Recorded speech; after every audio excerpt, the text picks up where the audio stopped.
Daily, how's it going? Apologies for earlier. Everything just crashed, unfortunately. You just don't love me anymore. That's the case. Hello, mate. Yeah, good to see you. Shame it dropped out earlier, but I think the point was, mate, I've got an apology for you, actually. I've been reviewing some of our tapes, the previous shows, and I've realised there's a bit of a delay on my side, and it's causing me to interrupt you a lot. It was really annoying when I watched that last one back, so I'm going to try, apologies for that, to consider that delay and not talk over you. Yeah. Unfortunately, StreamYard, yes, a few people do have a few technical. It's not particularly bad, to be honest with you. Yeah, it's all right. Right, it's one of those things. If you're not aware of it, it's big. As soon as you spot it, don't really matter. Yeah, yes. Do you know what I mean? It's not really something I've thinking, to be honest with you. But yeah, it's Do you want to pick up from where we left off, or is there anything else you'd like to? Oh yeah, there was one last little point. Just we ended up speaking about the Quran and then going through without lies, Islam dies. And the last thing I wanted to say is, yes, everyone should study the Quran because you should know your enemy. But it will drive you crazy. So also read a Bible either side of it. Whether you believe in God or not doesn't matter. But if you know the Bible and the Quran, you know way more than 90% of people. I highly recommend it. How many Muslims do you think know the Quran? Because I know that, because a lot of the time the defense that is used is the person debating the individual can't speak Arabic, but the majority of Muslims can't speak Arabic. So I've never quite understood why they use that argument. But how many Muslims do you believe actually really do know and understand the Quran? I think it's a high percentage. It's a difficult one. I think it's different in country. In Britain, if we're just talking about London and Britain, then I think probably 15% at the most, being ultra generous. 15% of Muslims are familiar enough with the whole Quran to say they've read it and they know it. But none of them know it off by heart. There's zero Hafiz in that group. Hafiz is a lie. None of them memorize the whole thing, not one. That's a big lie they tell. And that's the reason they tell that lie, I think, because if they've memorized it, you just take it for granted that they've definitely read it. So they know it. But if they haven't memorized it and they haven't also read it, then what are they talking about? They don't even know what they're talking about. I can school these guys because I've read it. My experience growing up as a kid, because I grew up in an area where there was a lot of Muslims. And obviously, my friends were Muslims. They would tell me about when they go to the mosque and the procedure there, and they're taught the Bible and so on and so forth. And if they misbehave or if they don't, think they're hit with a cane and stuff like that. So yeah, I was just wondering, like, is it you reckon it's the lowest 15%? Wow. It's probably a lot lower than that, but I'm trying to be generous. Like, I'm not shitting on Muslims unduly here. I'm actually genuinely looking at the population of Muslims that I've interacted with that I kind of know a bit. And I think, right, during our conversations, or the Without Lies, Islam Dies, season 1 and 2, all the Muslims that I interacted with all displayed very obvious signs that they actually didn't know the basics of the Quran. So what they were doing is going to the mosque and picking up cool-sounding quips, quotes, little smart-ass sentences from the imam and repeating them. But when you said, what does this mean in context? What's the actual context of this? What was the time scale of this? When did Muhammad actually do this? What did he mean when he said, 2 sow's ears in a bag? Or what weird things that he said? And at that point, they start saying, oh, you don't understand it because you don't speak Arabic. And it's like, hang on a minute. I was asking you what your level of comprehension was. So how can you not tell me because I don't know Arabic? You know English. You tell me in English, but they won't. Mark in the chat says, how come Muslims gamble? They are forbidden and yet they are gambling. Well, if they're doing it for a jihad and the money's going to the mosque, or if they're doing it to defend a mosque during Ramadan, then it's actually completely legal for them to do that. Or if they're getting dhimmi slaves, unwitting, stupid white people to do it for them, and they just siphon off the profits and manage the thing, if you like, and then they shop those guys to the police later and walk away as a hero with a lot more money. And Islam gets no blame. And we know Allah loves those the most that cover the sins of his brothers. This is why we need to ban them. How can you have a thorough negotiation in good spirits with a group of people who, by design, are lying to you every single day, thinking it's so smart, and when they get caught, denying it. Like, that's their stock SOP. How can you negotiate with that? Yeah, I think one of the lowest demonstrations of character that I've seen from Muslims is in regards to the grooming gangs. A lot of them will deflect, distract. You know, I was they'll do a surprised. lot of I was they'll do so a lot surprised. of to cover the sins of their community. They would go Yeah. to very low lengths. Well, it just goes to show you something about Allah, doesn't it? When Allah says, and this is a quote, Allah loves those the most who cover the sins of their brothers and preach up the religion of Islam, right? So, in order to earn Allah's love, you're not loved when you're born. When He created you, you're not loved. When you start your life, when you're 10 years old, still not loved. You're loved only when you are obedient to the duties of Islam. And the biggest, most loved duty that you can do is lying on behalf of your brothers or your mosque. Can you imagine Christ telling you to do that, or me? I'd tell him to get It's, fucked. Honestly, I'd be so disappointed. I'd go, my God is a scheming thief and liar. Hate him. I'm going to follow Satan. I'd be so disappointed. But because I know Jesus ain't that guy, they think I'm boasting when I say, no, Jesus is better than Allah because Jesus is actually good and honest and nice and cares about you and will save you. They think it's a boast. They don't believe me because of Allah. old hippie in the chat says they are not allowed to question it. Are they? Question mark. And Mark says Muslims sell drugs. Is that forbidden? Well, like I say, if you're doing it on behalf of a jihad, if your money that you make from drug sales or sex slaves is going to the jihad, then it's okay. Give 15% in zakat to your mosque. They'll keep your secrets for you because Allah loves them the most. And the mosque will take all the, the blame away from you because you're a slave of Allah. What responsibility has a slave got? It's the master. And that's why they say, mashallah. When you want them to pay back a loan or fulfill a promise, they'll say, mashallah. It's Allah's will. And that basically means fuck off, you're not having it. So are you saying that some of these mosques are partly funded by the proceeds of drugs, selling drugs? Absolutely. All of them, I think. Wow. All of them. Bloody hell. Islam has a budget structure which is supported, and this is in Surah 4, by a traffic and trade of a booty of stolen women. That is a literal quote from Allah to Muslims. You must have a constant traffic and trade of your booty of spare women. So just think how much money they make out of that alone. That's without the drugs and everything else. Boggles the mind. And then you think, well, that's why they're all driving around in posh Mercedes when they've got 10 wives and 50 kids. And you can't afford to eat. Yeah, it's a shocking realization. Absolutely. Proceeds And you know of, what the most disappointing of thing crime was? is funding some of these mosques. It's unbelievable. Well, when I started to read the Quran 3, 4, 5 years ago, whenever it was, I had no idea what I was going to find. I didn't know it was going to be evil. I thought it was going to be like the Bible. I thought we were going to have a meeting of the minds. I'll go and greet them in a mosque and do a video in there. Imagine my surprise when I get 4 books in and I know they want to behead me because I'm born evil in the eyes of Allah, and that's my destiny. And they have to be the ones that kill me or they don't get the paradise. That's their whole religion in a nutshell. And then you think, well, it isn't a religion, really, is it? It's just a revolutionary paramilitary coup guard. It's like a roving military with a built-in farm, which is the slaves.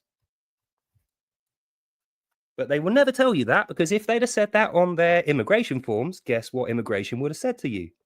Sorry, you're not coming in. So they do the Allah jihad thing. Yeah, Allah is the best deceiver. And they say, sure, we're going to come and follow your laws. We're going to respect your politicians. We're definitely going to be nice to your children and women. We're not going to cause any trouble. And then as soon as they get here, they're like, those fucking idiots. Can't believe they believe that. Well, it's Allah told us they were stupid. That's also in the Quran. So it validates them. That's why we got to have a hard line. And I keep saying it, but it is going to be tough to say ban Islam, kick out all the illegal terrorists. But if we don't start soon, they're going to start kicking us out. And I mean that.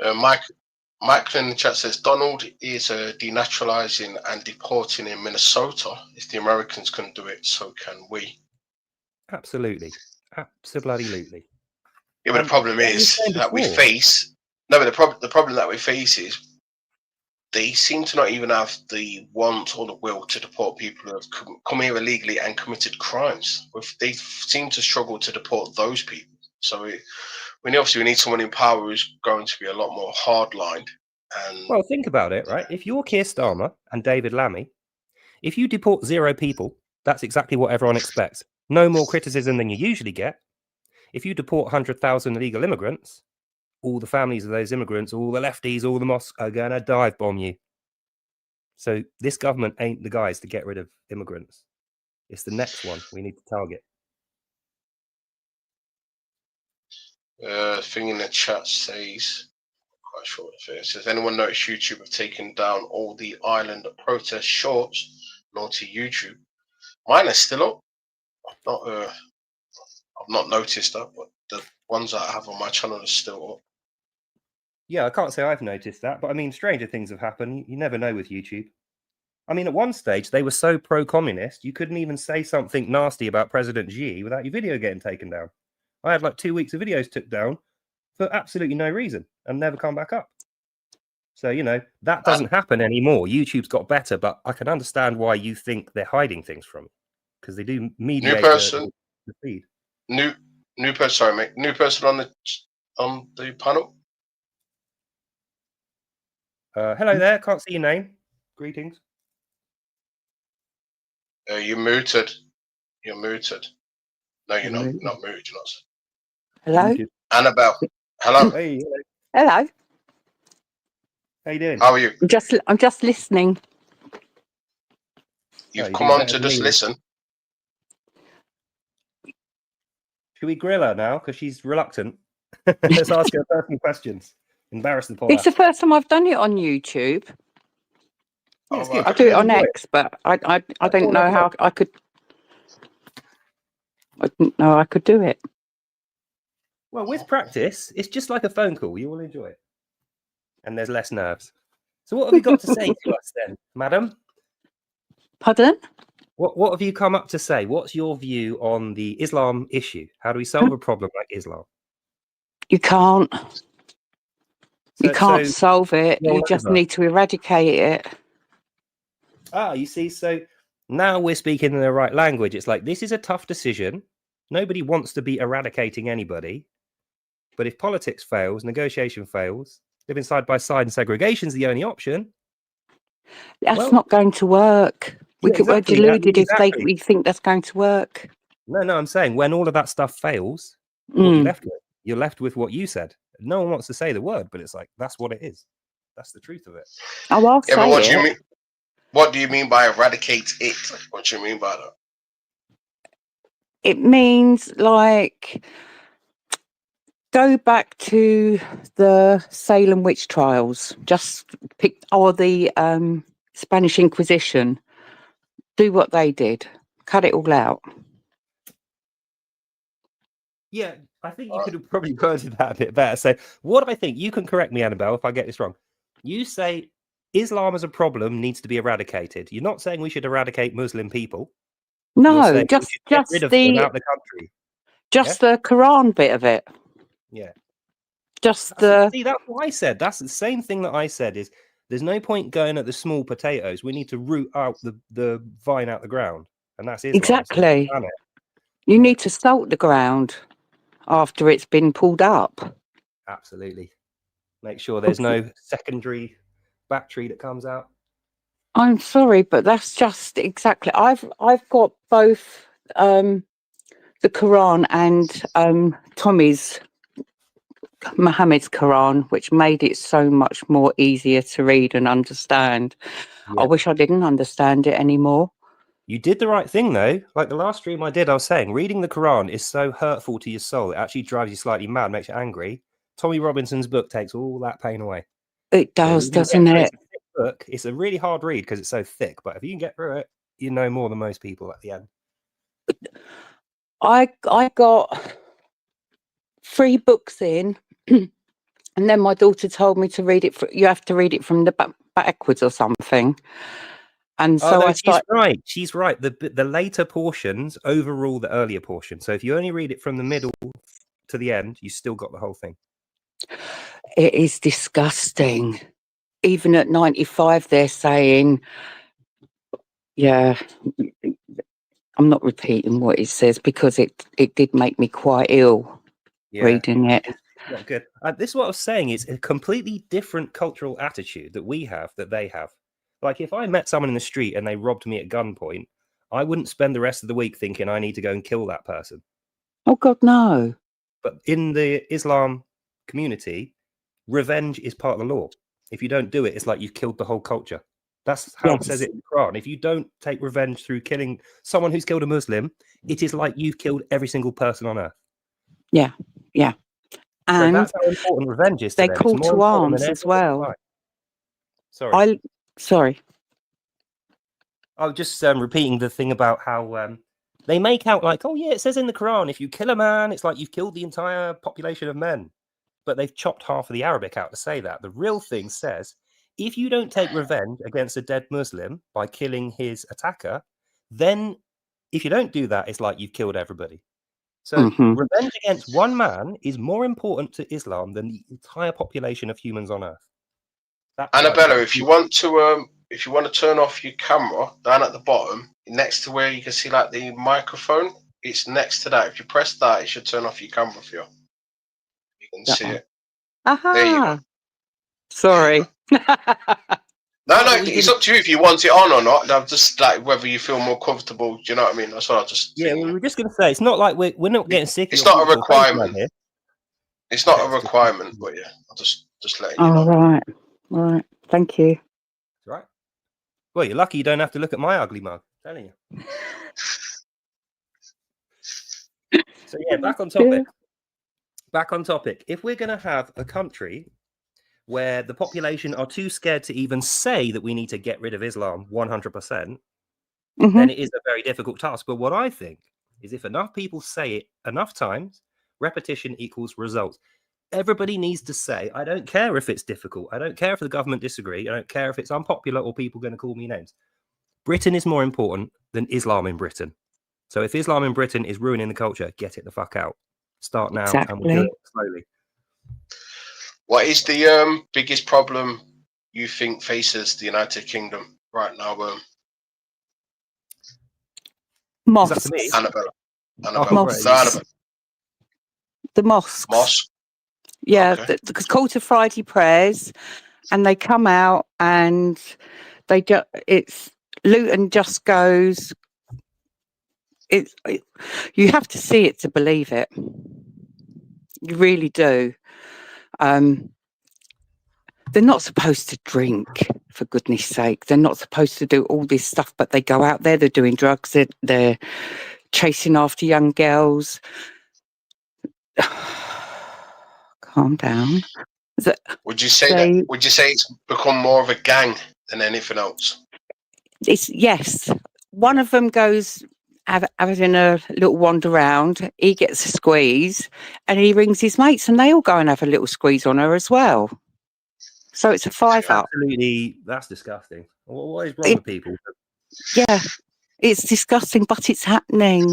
Yeah, it's not even rare. That's the worst bit is if it was like the rare odd case, if it was the odd terrorist like they claim, then we could reform that and they would help us. But the fact is they're defensive, their secrecy is off the chart. They never admit anything, deny everything.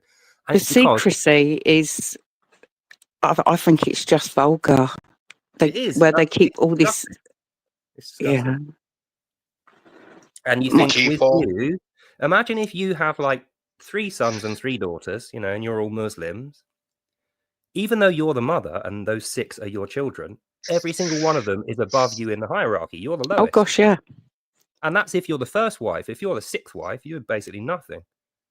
Yeah. Have you heard about the new rules in Pakistan? You have to take at least 2 wives. No, I've not.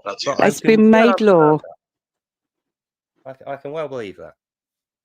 Yeah, I heard it last night on, oh gosh, what was I listening to? Oh, I can't remember, but I heard it on one of the late night, the people speaking. Yeah, so HMFOGOO says, it's actually okay if they drink, Muslims, because Jews and Christians will take their place in hell for them. I can find the verse if you want. Please do find the verse. I actually kind of remember it, but I think it's a long one. I'm not going to word it right. What he's actually saying there is it's okay if they drink because Jews and Christians will take their place in hell. How that works is they're participating or contributing to a jihad, and the amount of Jews and Christians that they kill in their jihad erases all their sins. So that means as long as they kill more Jews and Christians than the sin they accumulate from the drinking, in the judgment, it's actually not even important. Doesn't matter. I took that to mean before they went off to jihad and started, started the war.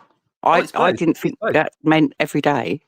Yeah, it does. No, jihad is a lifelong commitment. Every minute of every day, every man, woman, child, every able-bodied Muslim is obligated. And there's two jihads. There's a minor jihad, which is when you collect a load of troops and you go and overrun a country, kill all the men, take all the women, plonk your mosque in the middle. But the major jihad, which is the most important jihad, is the propaganda jihad. And that supports the minor jihad because by the time they start the minor war jihad, the propaganda is already in place and nobody's going to bother fighting them off, or, everyone's going to hate their enemies because of propaganda. And then it doesn't matter if they've done drugs or drinking or raping or anything. It doesn't matter because when they win that jihad, judgment comes and their sins are erased. So what it means is a Muslim who is like me, doesn't drink, doesn't do drugs or anything like that, isn't going to heaven unless he kills a Jew or a Christian. But not only that, the more Jews and Christians that he kills, and if he's martyred, his hierarchy goes up. So he could be the most horrible, drunken, raping bastard you'll ever meet who doesn't believe in Allah. But if he kills 100,000 Jews and Christians, then dies in a bomb blast, he is Allah's primary warrior. And that's Islamic morality. It is. It absolutely is. And this is why, as long as you have Islam in your country, you will have terrorism. It's inevitable, right? You look at Poland, you look at Hungary, they don't have these issues because they don't have Islam in these numbers. They don't have Muslims in these numbers. So it will forever be a problem that we will face in this country, terrorism. And we have faced a lot of Islamic terrorist attacks over the years, and there will be more, sadly. Yeah. And think about this, right? What they consider to be terrorism isn't the same as what we consider. In this country, if I broke into your house and cut your arms and legs off because you'd insulted the prophet of my religion, that's terrorism. If you don't do that in a Muslim country, you're a criminal because you've allowed Allah's reputation to be sullied by a kufir. Yeah, you're apostate. Yeah, so here, if you attack someone, you're a criminal. Over there, if you don't attack the person who they tell you to, you're a criminal. They'll do it to you. 11, welcome to the panel. Hi, everyone. Hope everyone is fine.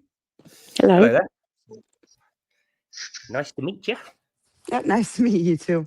Yeah, I don't want to barge in because I didn't hear anything as I was going on StreamYard, so I don't want to just interrupt you. That's okay. We're just going through the pros and cons of Islam in the UK and whether or not we should be trying to get rid of it already, how long it's going to take us to actually make some progress with it. And we just wondered what your view on it was. How do you solve a problem like Islam in Britain? And how do you deal with the criticism that you're going to get doing that? I think we should not give a damn about the criticism. I think we have very good arguments for wanting to protect ourselves. This religion, if you can even call that, is violent. It's the opposite of tolerance and anything decent. So I think we should make sure that there are no more new mosques. It should stop right there. They cannot be allowed to use churches for mosques. We should ban the Muslim Brotherhood, burqa ban. If you're in the country less than maybe 15 years, you should not be allowed to vote. If you do not learn the language, okay, gone. If you do not contribute, gone. You're not allowed to vote. You have to leave. I like your attitude. Yeah. I can't really disagree with any of that at all. I'm thinking you must be in touch with some Americans because some of the stuff that Donald Trump has been doing is some of that stuff. And it seems to be working out okay over there. They are getting criticism, of course, but he's dealing with it. Do we think that's what our country should be doing? Well, I think that we are too bothered with words because in the West, we care deeply about words and their meaning.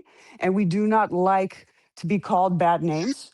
But we should really stop giving a damn about that, because that's how they get us. That's how they silence us, because most of the people I've seen and known are not like you and I. They really do not want to be called a racist or anything bad. They just shut down.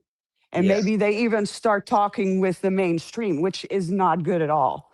So I think we really have to start standing up for ourselves, because we have all the arguments. Like Amen. we Absolutely. thought about this. We're not stupid or silly people. We've thought about this deeply. How many people have now been studying Islam?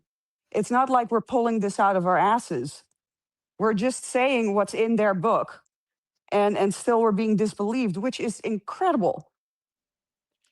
Yeah, I feel like so much progress has been made in such a short time, educating people and making them aware that Islam is actually a lot worse than what Muslims will tell them, that it's the government almost haven't caught up. The media hasn't caught up. So what is happening? We're on the edge of, like, you know, that game where you got coins and a little thing pushes them forward and a few drop in a slot for you.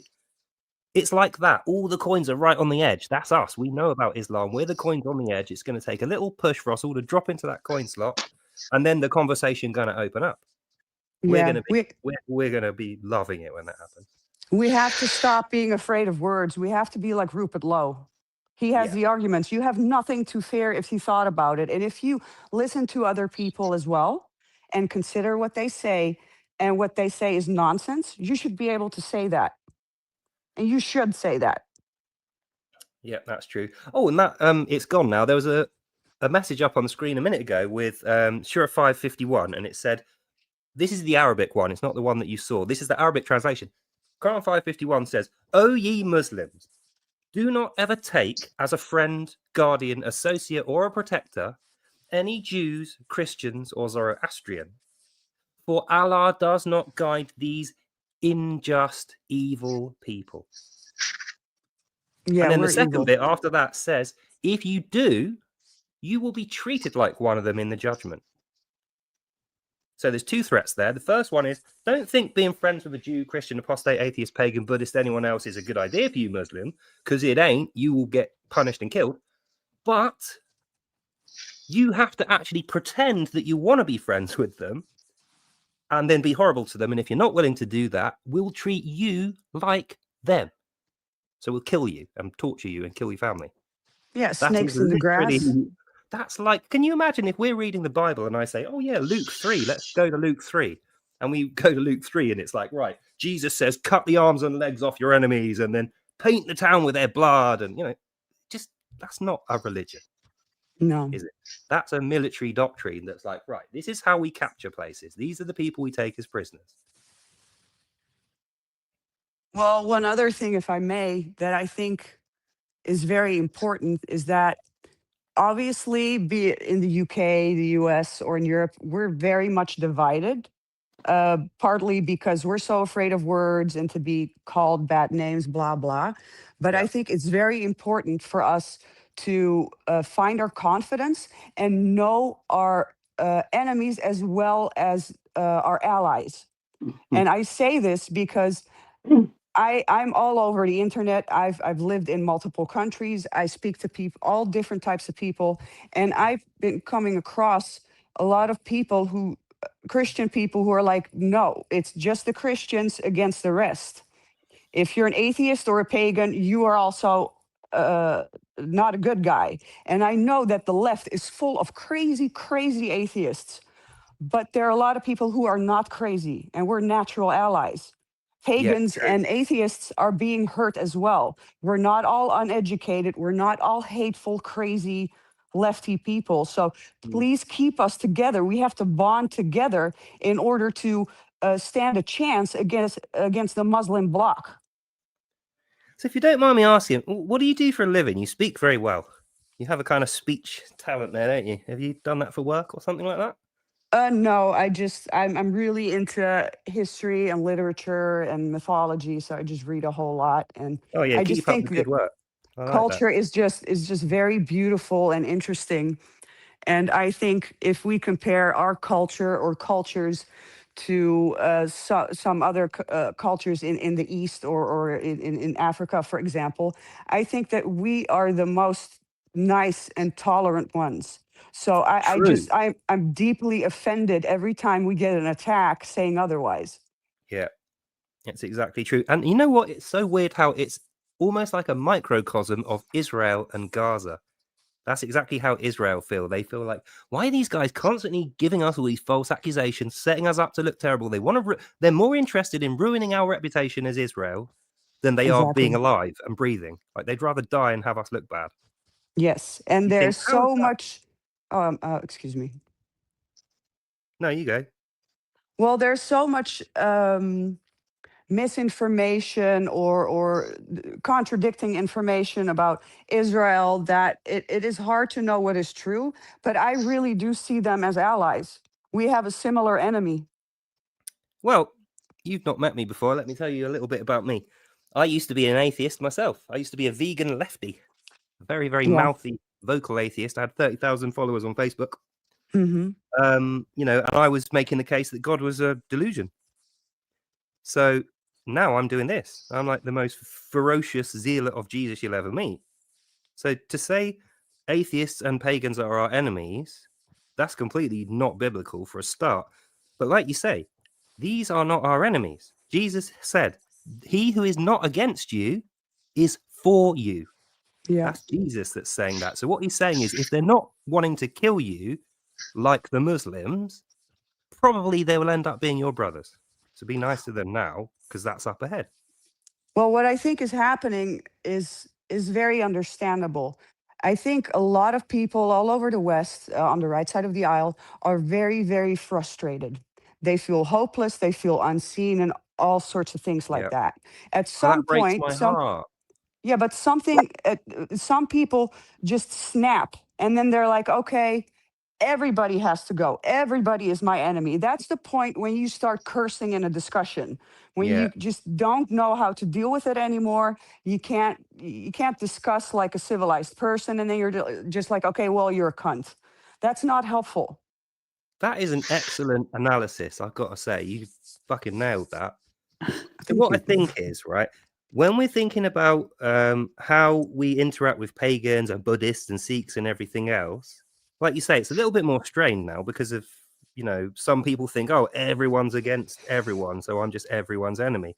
But as a Christian, we kind of expect that anyway. It's just more now. So it's like when you approach someone, they're going to go, look, it's a crazy Bible bashing Christian, delusional, psychopathic, probably on drugs person. Jesus ain't real. That's their attitude. So Yeah. instead of being offended by it, like a Muslim would go, oh, I'll cut your arms and your legs off because you insulted me, we'll say, okay, I understand that. And I've been there as an atheist. I can say, I know, I felt exactly the same way as that 20 years ago. Have that conversation. I think But from the the thing about that, perspective of maybe sorry, I'll just cap the point off. When you said people are hopeless, that broke my heart because I think the whole point in being a Christian is so that you can find hope in the future.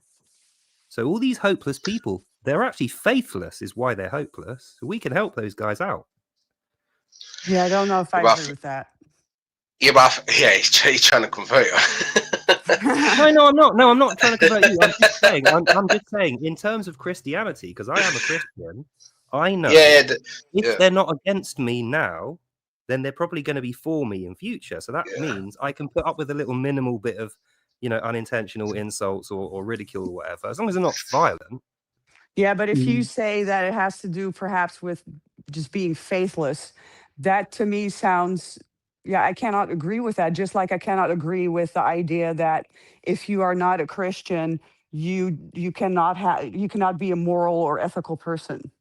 I No, really I don't think agree with that. I don't that think. that's not a nice or correct thing to say. Yeah, That's no, I not don't. fair at I all. wouldn't ever say that Christianity equals morality in a person. There's plenty of people that call themselves Christians that are absolute assholes, and there's plenty of nice atheists that are really, really moral. That's But the that exact isn't. point I want to make. There are Yeah. bad people, or maybe it's not nice to say, there are maybe simple people in every group, and maybe they're well intended, but when they start attacking someone or just calling someone a name because maybe someone calls Tommy Robinson a name and they want to defend him. Instead of saying, this is why what you're saying about Tommy is wrong, they just call him a bastard. That's not helpful. Yeah. But I think from the perspective in regards to the people that may hold that position, which is not something I agree with. Because again, I feel we all have a common enemy, and I think we should all put our differences aside and come together. But some of them do see it from the perspective of they're taking a lot of attacks from the atheistic left, so they can become a bit like, yeah, right. So they can, like the point that you make it very well. They're just writing people off, and they're just saying, right, okay, we've had enough now. We just have declared all atheists as the problem. So, Yeah, which they is, feel I think, beaten down. They're problematic. just done. Yeah, If you But I think mostly the encounter one, crazy blue-haired atheists yeah, screaming about trans yeah, rights, I understand it. yeah, But yeah. it's not fair. What are you saying? Yeah, definitely. No, I understand what you're saying. Yeah, but a lot of them have got to that point because they do feel like it is the left, the atheistic left that have declared war on them. So a lot of them have become a bit militant. Yes, but if you are an atheist or a pagan and you encounter a whole lot of angry religious people, then you're like, okay, I want to be part of the solution, but everybody wants to burn me or call in the Inquisition. And then you're like, okay, maybe I'm just the most fucked person now. It's like, I just want to help, but for some reason I'm not good enough.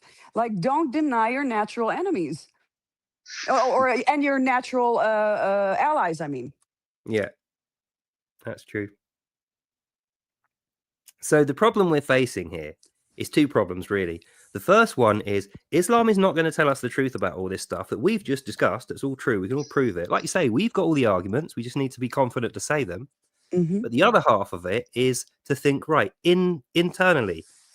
Like for me, it's Christianity, but internally for Christian is how do we strengthen the people generally over time to make them more resilient against this kind of stuff? You know, we don't want them affected by dawah, basically. How do we strengthen people who don't know this stuff enough that they can withstand dawah a little bit better?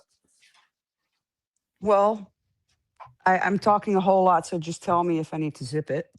But I think that we need to focus on getting our confidence back. And I'm spamming Dave with this idea that I think it would be very valuable if we have shorts, videos, or maybe even written texts by people from all places in all different accents, so people can, if they just look at the shorts, they can just pick a short and think, hey, I can relate to this man or woman. He or she is from the same area or has the same opinion as he or she speaks the same as I do. And then you will have more of an idea of like, whoa, we are actually a block. We are a group of people who think similarly. We are a very diverse group. We have all the arguments. See, I'm not alone. I am not crazy. I am not a racist, because a lot of people just don't have the confidence in their convictions anymore. And I think we need to get our confidence back. We are in the right here. Absolutely right. And you know what? Even though you don't believe in God, in my eyes, saying that publicly and inspiring other people to say and think the same, you're doing a good turn for God there. You're doing a mission. Even though you don't believe in it, I believe in it. So for me, you're actually doing that mission unintentionally, really bloody well. Well, I just That's believe what we in need. justice. We need more inspirational characters to say more obvious public statements with more really genuine, authentic truth in there, and that's what you just done. Yeah, but a lot of people in Western Europe are worried and concerned about what's happening to the nations and to their cultures. Right? We want to preserve our culture, and we want to ensure that we don't be replaced in our own nations. Right? And this is what is happening now. Regardless whatever you want to say, it's God or whatever, I think people are genuinely fearful of becoming a minority in their own country or having the culture be replaced. Yeah, exactly. That's what is so scary. Well, think about something that has a value, right? Something that's a tool that's got utility. That's a thing that's not going to die off. If something's just wandering about pointlessly, nobody's using it, has no purpose, then it's vulnerable to death. So it's like Britain's culture. What is it for? What does it do? If we figure out what it does and we just refine that and then do that, it will never die. But if we just wandering around thinking, oh, British culture is so important, it's like, what is it? I don't know. Then it's dead. Nobody We'll figure out what it is. No, but it dies when you import people from other cultures in large numbers. And they when they come here, they're not integrating into our culture. They're upholding the culture of their parents and the parents of their parents. This is what's happening. We've got so many different cultures operating in this country. Like we've become fractured. We're not united. The collective, the thing that unites people collectively is money, making money, which is never a good thing, never a good and honest or true thing for a society to run. Because a lot of people are here just for financial gain. We've got a lot of economic migrants, and it hollows out your nation. Well, I think that's a different issue, though. The issue of what is British culture and how do we stop it from dying out when we're getting all these immigrants coming in, I really feel like we need to find what the utility of British culture really is. Why is it good? Why should it exist? Why should it be there and not die It's off? Christian. Well, look at our Put those mythology. details in people. That's what I mean. We know the answers to those questions, but because nobody says it enough, other people don't know. We need to say these things. We need to have but that. that's also why we have to defend our mythology and our history, because it's very hard to explain what your culture is. And the left laughs at us when they say, oh, what is English culture? What is Dutch culture? You can't even explain it. That's very hard to explain. But when you look at our history and at our mythology, you will have a rough idea of what we're all about. And that's why we should defend it. Our history, if you look at British history, as a nation, what are the things that Britain are famous for having done? Ended slavery, contributed to beating the Nazis in World War II. British culture has done fucking amazing things. Invented the telephone, invented the TV, invented the PCB, discovered how to refine gold into alloys, nuclear weapons, computer technology, code breaking in a war, all English and Scottish and Welsh things. That's British culture. So yeah, if and it's we horrible that that you have to using say it, that. It's horrible that we have to keep saying this, because it's so because obvious. they're all new. It's because there's millions of people coming here that have no connection to that. They don't understand it. We need to show them, look, Arabs, your culture, cool. I like it. Some places it's bad, but it's okay for you. But if you're coming here and you want to compete with my culture, let me show you why that's a bad idea. And they might think, fuck, I should be English, and then start doing our culture. But at the moment, they can bully and they can harass people to go, oh, your culture sucks and you should be like us. And that's how Muslims spread their crappy little religion. You've got people that are coming to this country legally or illegally, and they're landing in areas where there are no indigenous British people. So what are they integrating into? I would hate that. I would hate what are they integrating into? What are they? Because this isn't British culture. It's a whole different. That's what I mean. So that this integration thing is not working. We're becoming more segregated. Well, and I think the reason it's not working, the reason integration isn't working, because we've accepted segregation works, even though we don't like it, it's evil. It works, and that's what we're doing. We've got areas of only Muslims and areas we won't go in that they won't go in. So it's segregation. But is that good, or would we rather just have eccentric British cultural icons that inspire people to be more British or English? Obviously, the reason why people want to come to us is because we were doing a whole lot of things right. And it's fading. And I'm from the Netherlands. I grew up in Amsterdam, and this stuff with the ghettos has been going on for a long time. Like, I lived in a Moroccan area, and ever since I was a small child, I would walk out my door and they would be racist to me for being white. That is my norm. And then I hear on the TV all these stupid Dutch racist people, and I'm like, well, join my area, see how you feel. This is upside down world. Yeah, that's something that they don't want to acknowledge as well, right? It's like they like to act as if white people are the only people that are capable of racism. But you look at, say, the Pakistani community in Britain, they're operating like it's the 1940s on the basis of the prejudice and racism. Like, we're talking like some hardline, backward, out-of-date culture that's operating there, but they will not acknowledge it and they will not shine the light on it because it doesn't suit the narrative. The narrative is white people bad, white people racist. But like you said, also Arabs and these also are very racist. Indians are very racist. Yes. Not all, but many a good proportion of them. A good proportion of them are. And the Yeah. weird thing, if I can tell you another thing about my experience, like I would be walking out of my house, I would be called a Dutch Nazi, and way worse, though I was called that by people who were painting swastikas everywhere. Oh, that again So is I exactly I like am a Israel bad Gaza. Nazi, Doesn't but you make sense. celebrate their symbolism. Yeah. And they revel in it. They absolutely do. Yes. There's a picture doing the rounds, right? There's a shop in Gaza called Hitler 2. Do you know why Yeah. it's called Hitler 2? It sells Hitler youth gear, weapons, and body armor and stuff to little kids so they can go off and be Hitler 2 and kill all the Jews. Yeah. That's a literal normal shop on a high street in Gaza. Probably been bombed now, actually. Hopefully Israel put a bomb through it. Well, the sick, twisted thing as well is that we receive violence from many, many Muslims. That's obviously not a secret. But from the left, we face a whole lot of criticism in words. And when we respond with our words, we are the extremists. But And they have to that do is that. just that's sick. So like violence is okay, but we Western people, we like to fight with our words and with arguments and discussion. And they're trying to shut that down and take it away from us and devalue the meaning of words or give new meanings to them. So they are that's mentally very exhausting. Yeah, And totally. a lot of And you people know just what can't else take is that. when they're doing this whole word warfare thing and they start to lose, the ultimate violence that you can commit on someone is during a nice polite negotiation is to lie through your teeth. And that's what they do. So when they can't win through words, because we got all the answers, we got all the information, when they see that loss on the horizon, they give us the worst, most subtle violence they can do. And that is, I'm going to deny everything, lie, falsely accuse, gaslight you, and then tell you to fuck off and kill you. They lie, they curse, or they punch you in the face or threaten Yeah, you.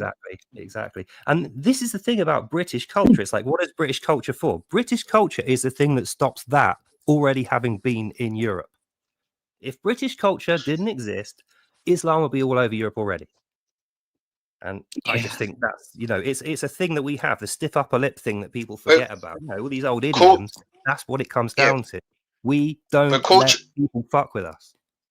Yeah, but culture is a way of thinking and a way of doing things, right? We clearly, as Western European people, we have a way of thinking and we have a way of operating, right? Our societies function and run in the way that they do because of the way that we are as people, right? So, for instance, if you took the zebra crossing, and they've tried this, you put it in India or you put it in Jamaica, it doesn't work particularly well because just culturally they have a different way of operating, they have a different way of doing things.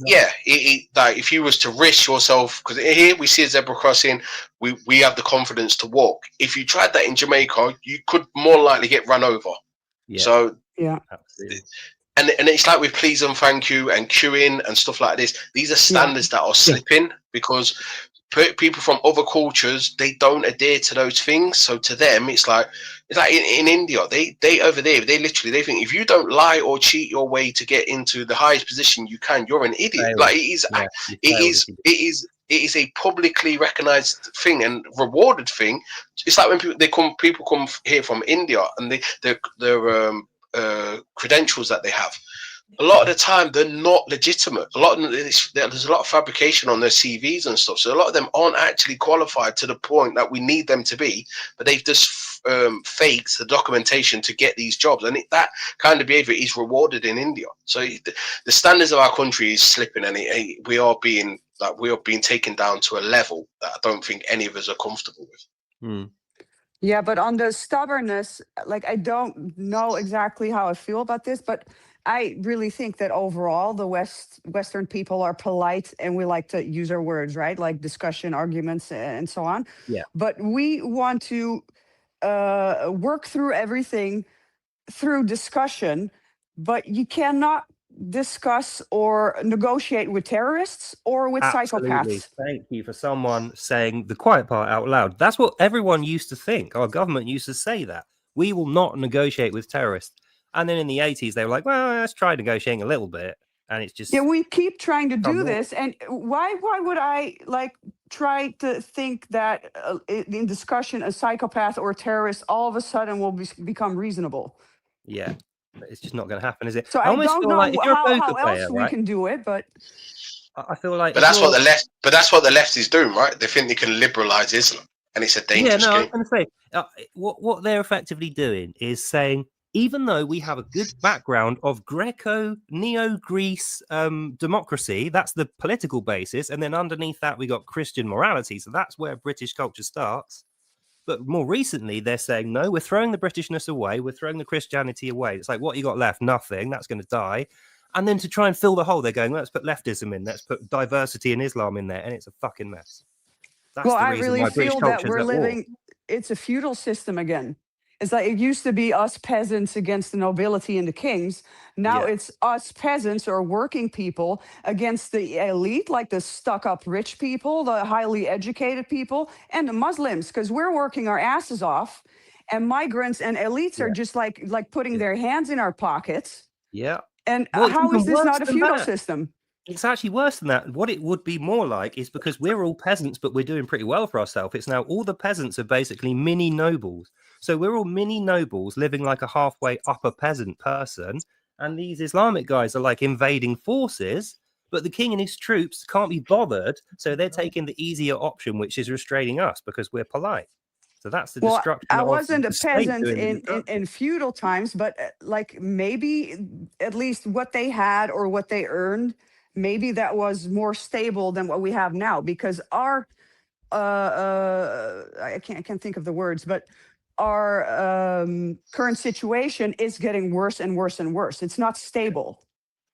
No, it's definitely on the move. Well, I think that's why it's so important that we just continually repeat these conversations and go to every little detail, because somebody else will see it and they'll talk about it to their friend. And after a while, everybody is so well educated and prepared that the natural thing starts to turn around. The ship starts turning around. And it's like people generally dislike that change and they Yeah. want a different change. And that's where we need to be. And some people are But very the well problem, spoken, and they do. Some people can speak very well, but they don't want to. They're afraid to. But I Yeah. just want to say to everybody listening, everybody has a role. Nothing is trivial. If the only thing you can do is press the like button on something or press the dislike, perfect. Anything and everything you do. Maybe you talk with your neighbor. Maybe you talk with whoever. Everyone's actions in resistance is totally important. Nothing is trivial at this point. Yeah, totally. I almost feel like that's the main task that we need to be doing in our quiet moments, studying, reading up so that we know what we're talking about. But when we're on screen, it's like inspirational speeches. We need to put fire in Yes. people. Like you were saying, if they're hopeless, give them hope. If they're, slum, give them confidence. If they're weak, give them strength. Give them whatever the fuck Yes. they need and give them a lot of it. Stand next to them and say, Exactly. right, I am with you. Let's do this. And not everybody understands these old scriptures. Like if you're reading Islamic texts, not everybody has the time to follow everything political or study Islam or whatever. Yeah. And not everybody is on the same level. And that's fine. Nobody is less Yeah. for not being able to understand something or having less time to study something. We are all very important, and we just need to see that we are in this together. And we need to show each other like, hey, dude, you're not alone. Don't feel Bit of hopeless. These are unity. things that you could do. Yeah. Absolutely. Oh, someone's put a comment. The Hitler 2 shop hasn't been there for 10 years. Good. I'm glad. And they didn't sell Hitler Youth uniform. I just looked it up. Well, they did. I had a good selection of photos of inside the shop and outside the shop.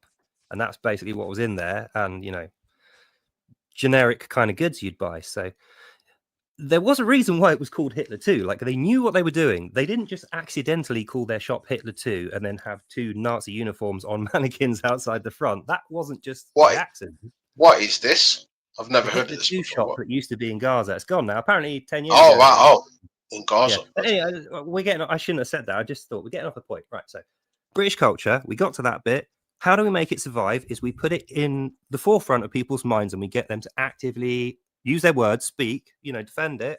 How do we do that? Inspirational speeches, educating Yes. ourselves so we know well, and then being good at telling people about it, like we're doing now. And then the third thing is we need to recruit more speakers.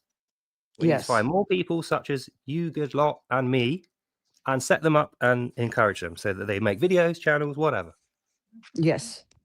Anti-dower, that's what we'll call it. Exactly. Like the fine ladies who are now the pink ladies. They are amazing. They could have been people who could just have joined the whole Tommy gig, and they were like, no, there's a specific thing that I care about. I'm going to start something myself. I'm going to start speaking out. These Yeah. people are Good. wonderful, and we need more of that. Absolutely. It's brilliant Saturday. Was you Tell there? us about it.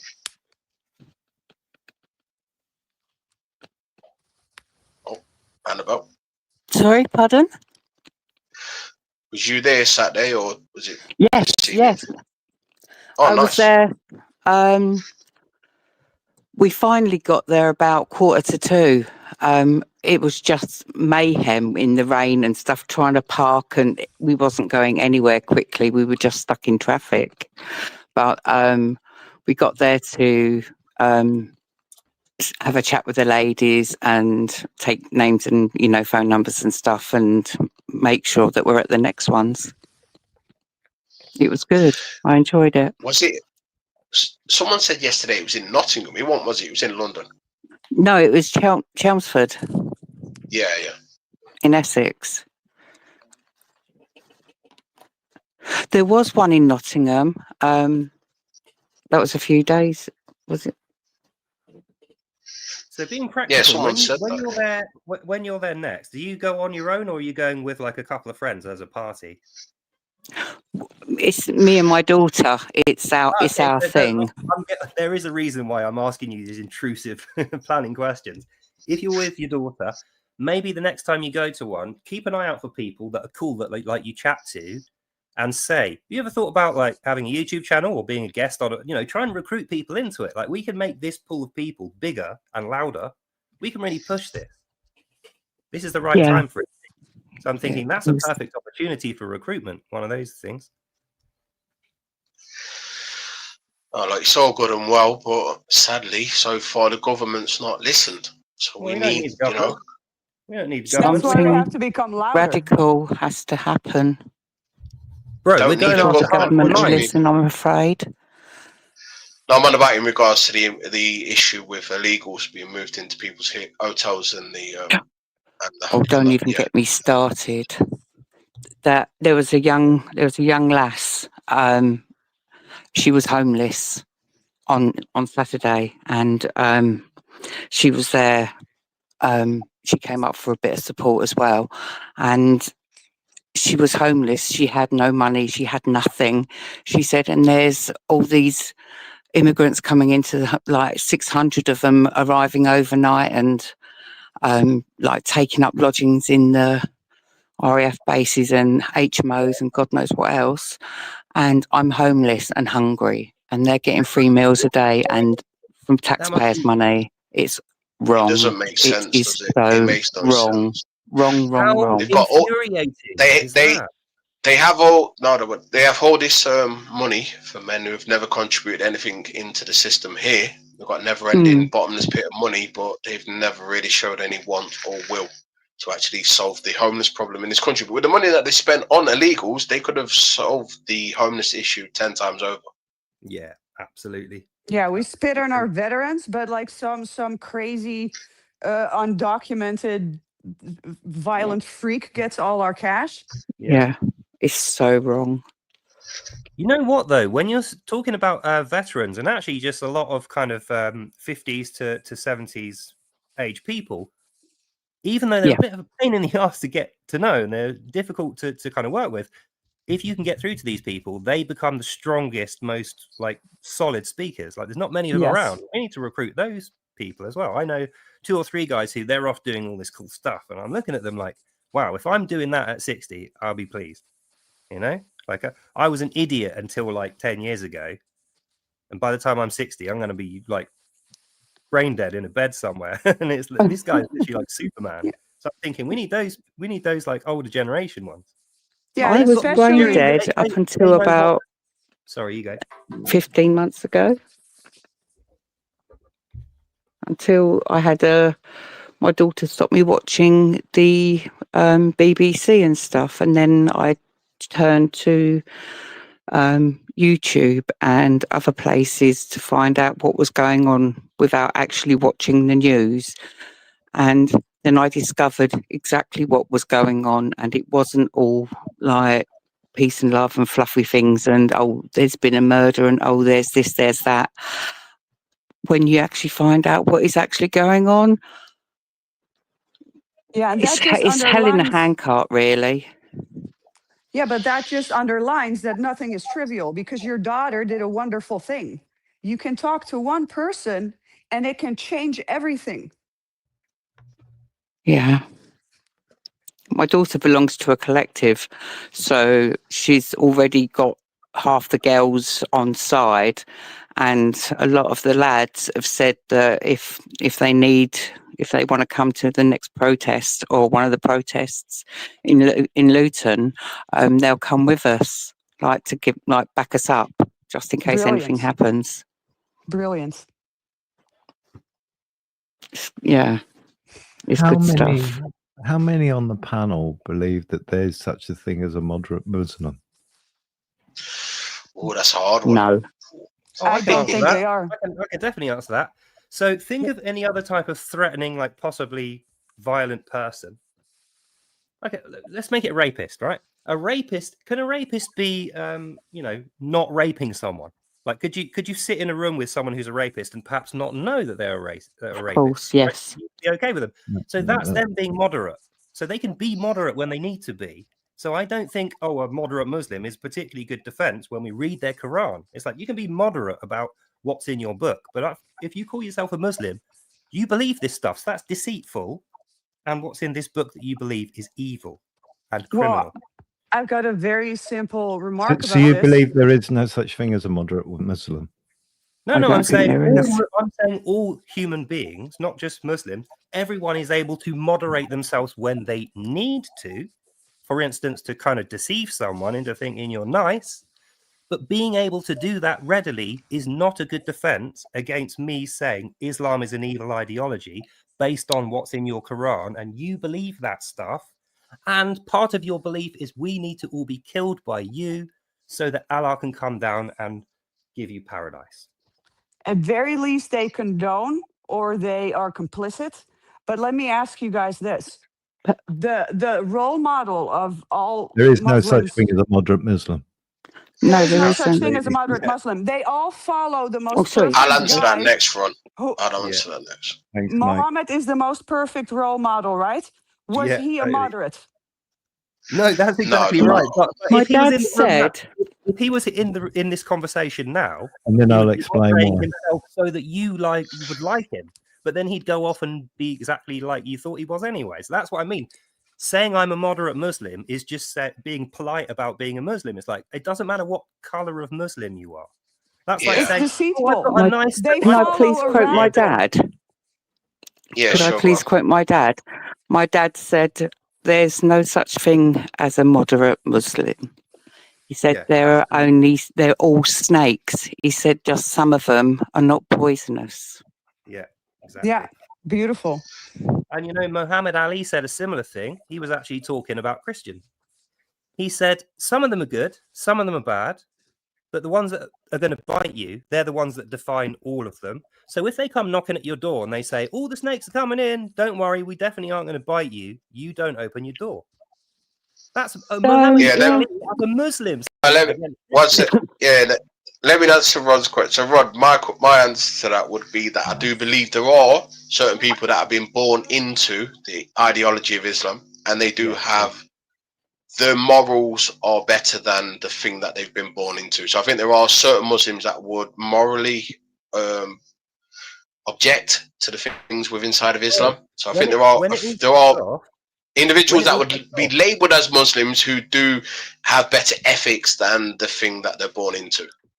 Yes, but if they are silent, they are useless The Muslim to us. thing, 100%. Wait. When those Muslims turn up, the really moral good ones, we need to recruit those guys, not specifically to be Christians, but to be British and say, right, you've demonstrated that you understand and you follow common generic British culture morality.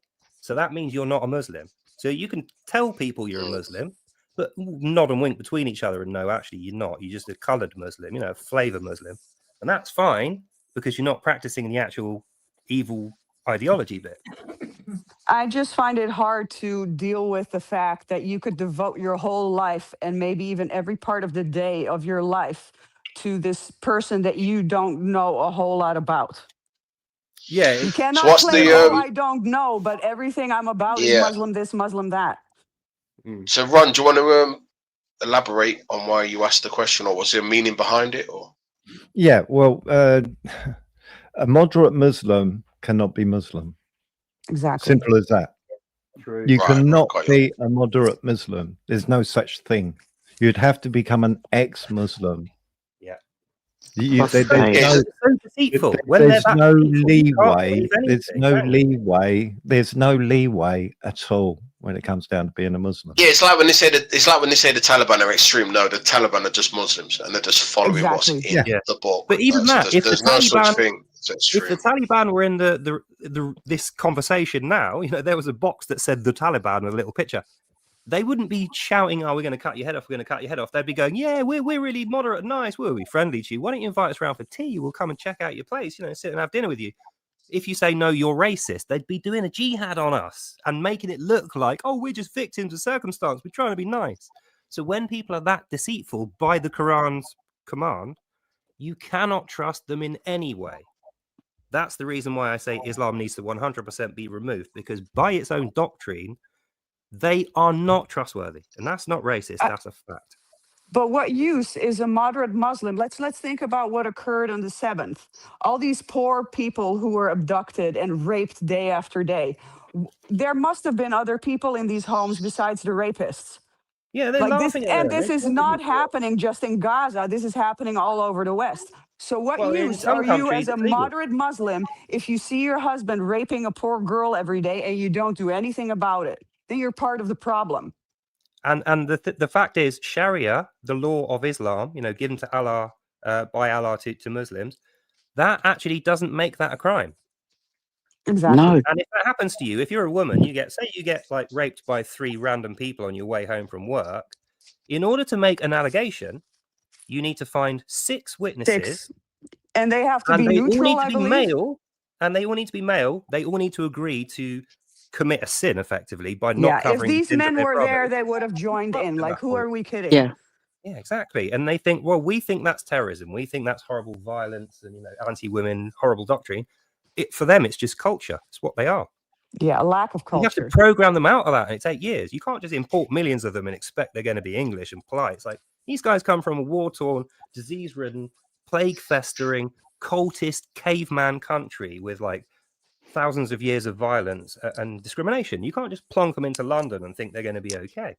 That's what And you've we done. have to pretend to celebrate everything that isn't Western. Oh, I hate that so bad. That happened in museums for years and years and years. Like no Dutch things at all. It's just everything except Dutch things. And if there are Dutch things from like what our golden age be, everything, even the good deeds, are like they are followed up by a sign. It's like, yeah, we were truly bastards and shame, repent. You're gonna burn in hell. And like, wow. It's like we would never do the same things to the Ottoman Empire. Or the Umayyads, or like all the other horrible chapters of history from other people. But all that stuff is a function of dawah. That's part of the jihad. Of course. Ruining your mind so that you can't fight back and you're so depressed you don't mind being killed and then taking over your country. For them, that's moral. That's what God wants them to do. If they don't do that, they're evil. So it's It's their moral duty to inflict fear. Yeah, now we have all these self-hating people. They're like, you did not do anything wrong. This has happened hundreds of years ago. It is horrible, and we can say certain things are horrible, but you are not to blame. Why are you walking around with your back all like you have to walk with your back straight? Like you didn't do anything wrong. It's like, don't make yourself small if you did not do anything wrong. Yeah, and I think it's happened with all countries. Think about it. Where did all the classical artwork come from? Exactly. Belgium and Austria, but we don't know that. Kids are not taught that. Hey, Holland too. Holland too. Belgium's boring. And Italy. Yeah, exactly. And then you think, okay, all the classical music that led to everything, pop music, everything else, where that come from? The same places: Germany, Austria, Belgium. Mozart was black, wasn't he? Yeah, he He was looked one of like those rare Boney black. That's- Oh, it that's is what now, isn't he? Yeah, That's what I I've got seen told. it. He was black. Yeah. You know? Yeah, He looked yeah, like I Boney saw the M. sketch. I think he had a black cat. That was a Muslim. Yeah. The sentence was Mozart had a black cat, and they just edited out the words to say Mozart is black. Yeah. That's totally what that was. Was that the BBC? Probably. Yeah, more than likely. More than likely. Oh, I'm being dear hailed. God. It's grandma duties time, I'm afraid. I'll have to leave you. Thanks ever so much, guys. Oh, thank you for coming on. Yeah. Take care, Have a great Annabelle. evening. Thank you. Bye bye. Take care. Bye. Take care. Yeah, that's a good point. I As saw much this. Yeah, I as saw much as this I'm loving this video. conversation, guys, I'm parched and I have to go and have a cup of tea. So I'm going to check out. All right, Lovely David. meeting you all, and I'll see you on the next one. Have a Take good Cheers, one. mate. And I'll see you next time. Cheers, mate. Bye. I saw this video, and a Muslim went up to Speaker's Corner and asked, made a claim and turned around and said, if it wasn't for the West, in other words, Western powers, America and things like that, that Your move, Dave. I don't hear Muslim anything. terrorism would not exist. Say that again, 11. Well, what the Muslim I'm was still here, saying. but I only hear you, Dave. All right. Oh, 11. You're going to jump out and jump back in because StreamYard does that sometimes. She can't hear you, Ron. Oh, Okay. can't you hear me? Hello? No. Yeah. No. 11 can't hear you, no. No, Yeah, 11 will come back. I watched this video and it's really interesting. And a Muslim turned around and said that the only reason why you have fanatic terrorists, Muslim terrorists, is because of places like America, the United Kingdom, what have you, that constructed a terrorist organization. Do you believe that to be true? No, I don't believe that to be true, no. It's like when they say ISIS was created by Israel, right? Yeah. See, it was asked, but then they disappeared because the guy had an answer to the statement. And then an atheist come up and turned around and started saying, well, it is blah, blah, blah, blah, blah. So the Christian turned and says, hang on a minute. When did terrorism within the Muslim faith start? And he turned around and said, it started In Mecca. because it's in the Quran to create terrorism. So it's been the jihad on. The concept of jihad, yeah. Yes. And this atheist just couldn't understand what the Christian guy was actually trying to give him, because he kept on diverting. He said, no, I thought you wanted to talk about did America, UK and all the Western countries create Muslim terrorism? And he said, no, you just don't. The guy just couldn't get it. I thought, well, I can get it. Why ain't this guy who's standing there listening not get it? But that's the you touched on something very important. That's the liberal worldview, right? They genuinely do. When you say to them, I know it's a bit cliche, but not all cultures are equal, right? They literally think that these people operate in the way that they do because they've been oppressed by us. Everything, their entire worldview is with, these people just are this way because of what the West has done to them, but they don't seem to acknowledge or accept that they just got some cultural practices that are very, very detrimental to a productive and a conducive society. They just don't. Their entire worldview is everything they do and every way that they act and behave is all because of white supremacy. Yeah, and that is a type of arrogance, but it's also it's a beautiful thing made perverse, because you could think like, okay, something that's happening is not nice. Oh, maybe I'm to blame. Let me just search my mind to see if I did something wrong. But now it's so perverse that many people think that anything bad that happens in the world must be the fault of my culture. The other one can do no wrong, and that's perverse. Yeah. It's the bigotry of low expectation. But Candy yesterday said as well that the NHS have now started giving FGM operations So the NHS in the United Kingdom has legitimized or legalized FGM, which is insane because that is also a Yes. barbaric practice. I don't know if you've ever listened to Bridget Gabriel. Has anybody Yes, else she's a listened to her? wonderful, wonderful, wonderful woman. Mm. Well, she was. This was a few years ago, and a Muslim woman spoke up and said about the atrocities, what have you, Palestine, blah blah blah. And Gabriel did what she normally does. She went into her speech and she turned around and said, allegedly, I'm going to use this word allegedly because I can't find them to count them. But anyway, she turned around and said that there's how many Muslim terrorists do you think there are in the world? Yeah. 10 million? 20 million? 30 million? 150 million. It's 150 to 180 million.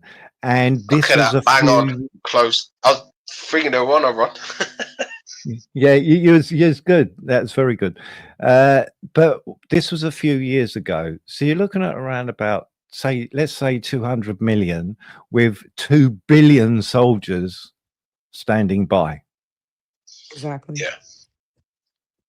Yeah. So if you look at the United Kingdom and if you look at the police force, which is infiltrated, you look at the armed services, which is becoming infiltrated. Yeah. All you need is around about 1 million, 2 million of those radicals in the UK. And that's it. That is it. And yet it is still a phobia. Oh, We have a okay. phobia.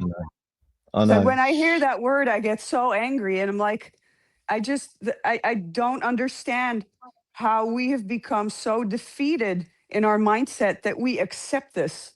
So many of us accept this and it just blows my mind. Yeah, well, yeah, We have see, 40. No, but Ron, we have 45,000 Muslims on the terror watch list in the United Kingdom, in and the that's the United people that they Kingdom, know of. Yeah, that's and the people that's they it. know of. Yeah. It's mind-boggling when you hear the stats that come out, you know, and I don't think enough people actually realize, you know, they hear of isolated incidences. Yeah. Oh, there's a group of 3, maybe 5 over here, and there's a group of of 3, number 5 over here. But there's over 1 million, more than likely, sitting in your country right Well, even now. if it was a fraction of that, even if it was 10,000 or 5,000, that's already enough to cause mayhem. And we see this every day. Yeah, Yeah. no, So, we're but not. Yeah, we could have an October the 7th situation in any Western European nations or even America. exactly. And we don't have weapons anymore in Europe, but all the bad guys do.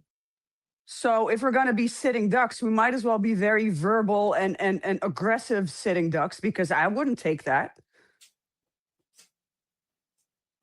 See, Yeah, when it, for me, I'll go on, Dave. You don't get to speak much, do you, when you got a panel? Sorry. no, it's all right.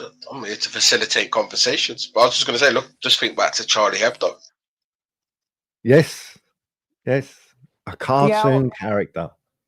or Theo van Gogh, Ayaan Hirsi Ali, who had to flee from my country because my government refused to protect her after her friend was just murdered. That happened years and years ago. Nothing has changed in a positive way. No, it is. Who was it on the panel a little while ago? And I'm a strong believer of it as well. Is that we need to talk about these things. It's we have to talk about these things and make people aware of all this. You know, see me, I heard the conversation about China and what have you, and I think their wealth consists of 17.1 trillion. And I've said this before, one man one man, a dead man, has got between 32 and 36 trillion in wealth behind him. And he's not even alive. Makes you wonder Yeah. which is more powerful. And that's over 51 countries. They've all got something in common. So that's 32 to 36 trillion in wealth for a dead man. Yeah, the northwest of Europe is being bamboozled by so many from so many sides. It's just it baffles the mind. And I really think that at this point, like, we are busy with this every day, so we at least have a little bit of an idea what our challenges are. But a lot of people, like I was moaning about yesterday, just want to live in entertainments like, oh, let's watch I Can Dance or whatever smut Temptation Island. Get your head out of the freaking sand. And it's like I keep saying about that poem, talking about that poem, First Day Came. First day come for this person that of a group that you're not part of. Then it continues to different groups until you're the one that's left. And then there's nobody to defend you anymore. We're all part of this. So please stop just like living for nice things and entertainment, because we can't survive if we keep doing this. Yeah, people think it's not going to happen to them, but eventually it will. Yeah, it come to a doorstep near you. Look at that Green Party politician when found out that there was going to be a hotel or HMO, whatever it is, in that MP's area. Oh no, we don't want one here. That MP is happy enough to turn around and say, oh, everywhere else is perfectly fine. In my area, oh my God, no. Mhm. That's how they work. Was you joking, Ron? Was you joking when you said that you're an atheist Christian? Was you joking? Was that a joke? No, seriously. I've been thinking about it. Yeah, I'm an atheist, but I believe in certain things, but I'm not all the way there yet. Let's put it that way. Right. Okay. But if I was put to in the corner, which could happen, and I have to make my decision, it'll be Christianity all the way. I'm not oblivious to, because what people need to realize is that it doesn't matter if you're an atheist or you believe in a religion like Christianity. Yeah, you are still the enemy. You are still going to have to pay a tax, or you've got, you're going to have to declare yourself. And if they deem you as an infidel, they are going to. 3 choices. Don't forget, people, you've got 3 choices. So if you're an atheist, you cannot escape. You just cannot escape. Pay your jizya, become a Muslim, or you're not going to be around. 3 choices, and that is the choices that you will have. So atheist, you have to make a stand at some point and turn around and say, right, who am I going to back? And that's why I mean I'm an atheist Christian, or Christian we atheist. should back the side that celebrates life and that defends their own. Like, I don't think I need to have a particular flag or necklace in order to do this, because we all have the same priorities. We value life. We want to treat people with respect who treat us with respect. We don't want to harm anybody. We want to discuss things, yada, yada, yada. But I just find it very difficult to have to basically join a religion in order to fight another religion. I don't think that's necessarily I don't think that's necessary. Like, the positive things from Christianity are the things that we could follow without having to label yourself, okay, it's Christians against other people, because I see it as a fight between good and evil. Yeah. But I'm not a Christian. But I This is celebrate it. all the positive things from Christianity without having to feel like I have to wear a cross now or become part of it. Well, this is it. You know, you know, No, me. no, no one, Hopefully never, that no one, explains no, it, Dave. never, no one should be forcing Christianity on anyone, right? That's not, No, you know, I mean, anyone who's conducting themselves or operating in that way is no better than how the Muslims conduct and operate, right? Yeah, and in every group, you've got like good people and bad people. And just in Christianity, I don't think it's any different. There are some Christian people who are getting a little bit power drunk, in my opinion, and they are saying things that I find unacceptable. So I think we should just band together under certain common sense topics, and you don't have to agree on every single thing. But it is very logical that if we have the same priorities, we're a group together. I agree. I agree. so hopefully they explained what I mean by atheist Christian or Christian atheist. I don't mind which way you want to put it. People are saying Yeah. agnostic Christian. in the Yeah, chat. yeah. And this is it. You know, I believe that it's documented that there was a man called Jesus Christ, and he believed in let's not kick the shit out of each other like we have been. You know, let's be more reasonable. You know, Live let's and let move live. with the times. You know, but come on, the basics of morals should be embedded within you anyway. Yeah, just try to be a good person. Exactly. So to me, anybody that talks like that has got my vote. Under Sharia, though, Sikhs and Hindus are persecuted quite cruelly as well because of the whole idol worship thing and stuff like that. They experience a tremendous amount of prejudice and persecution under Sharia. So Yeah. Islam is a threat to a lot. Islam's a threat to a lot of different groups, right? Let's be honest. Across the board, majority of us, I think, can actually live side by side. But when it comes to Islam, they are oppressive to so many different people. Yeah, and Or the can be Sikhs were oppressive. targeted by these grooming gangs too, right? Yeah, they were. Yeah. Well, there's I've spoke about him before, but I don't know if you've been here when I spoke about him. I'm not sure who the American lady is, but there's a Pakistani dawah, and he's got a lot of followers. He holds congregations with quite about 1,000, more likely more, in the congregation when he does live. And Zakir Naik. what's that? It's Zakir Naik. Yeah, I think that sounds about right. And he turned around and said he is explaining where murder, rape is concerned. And he turned around and said that if the female, how can the man be totally to blame? Yeah, if the female dresses without covering her whole body.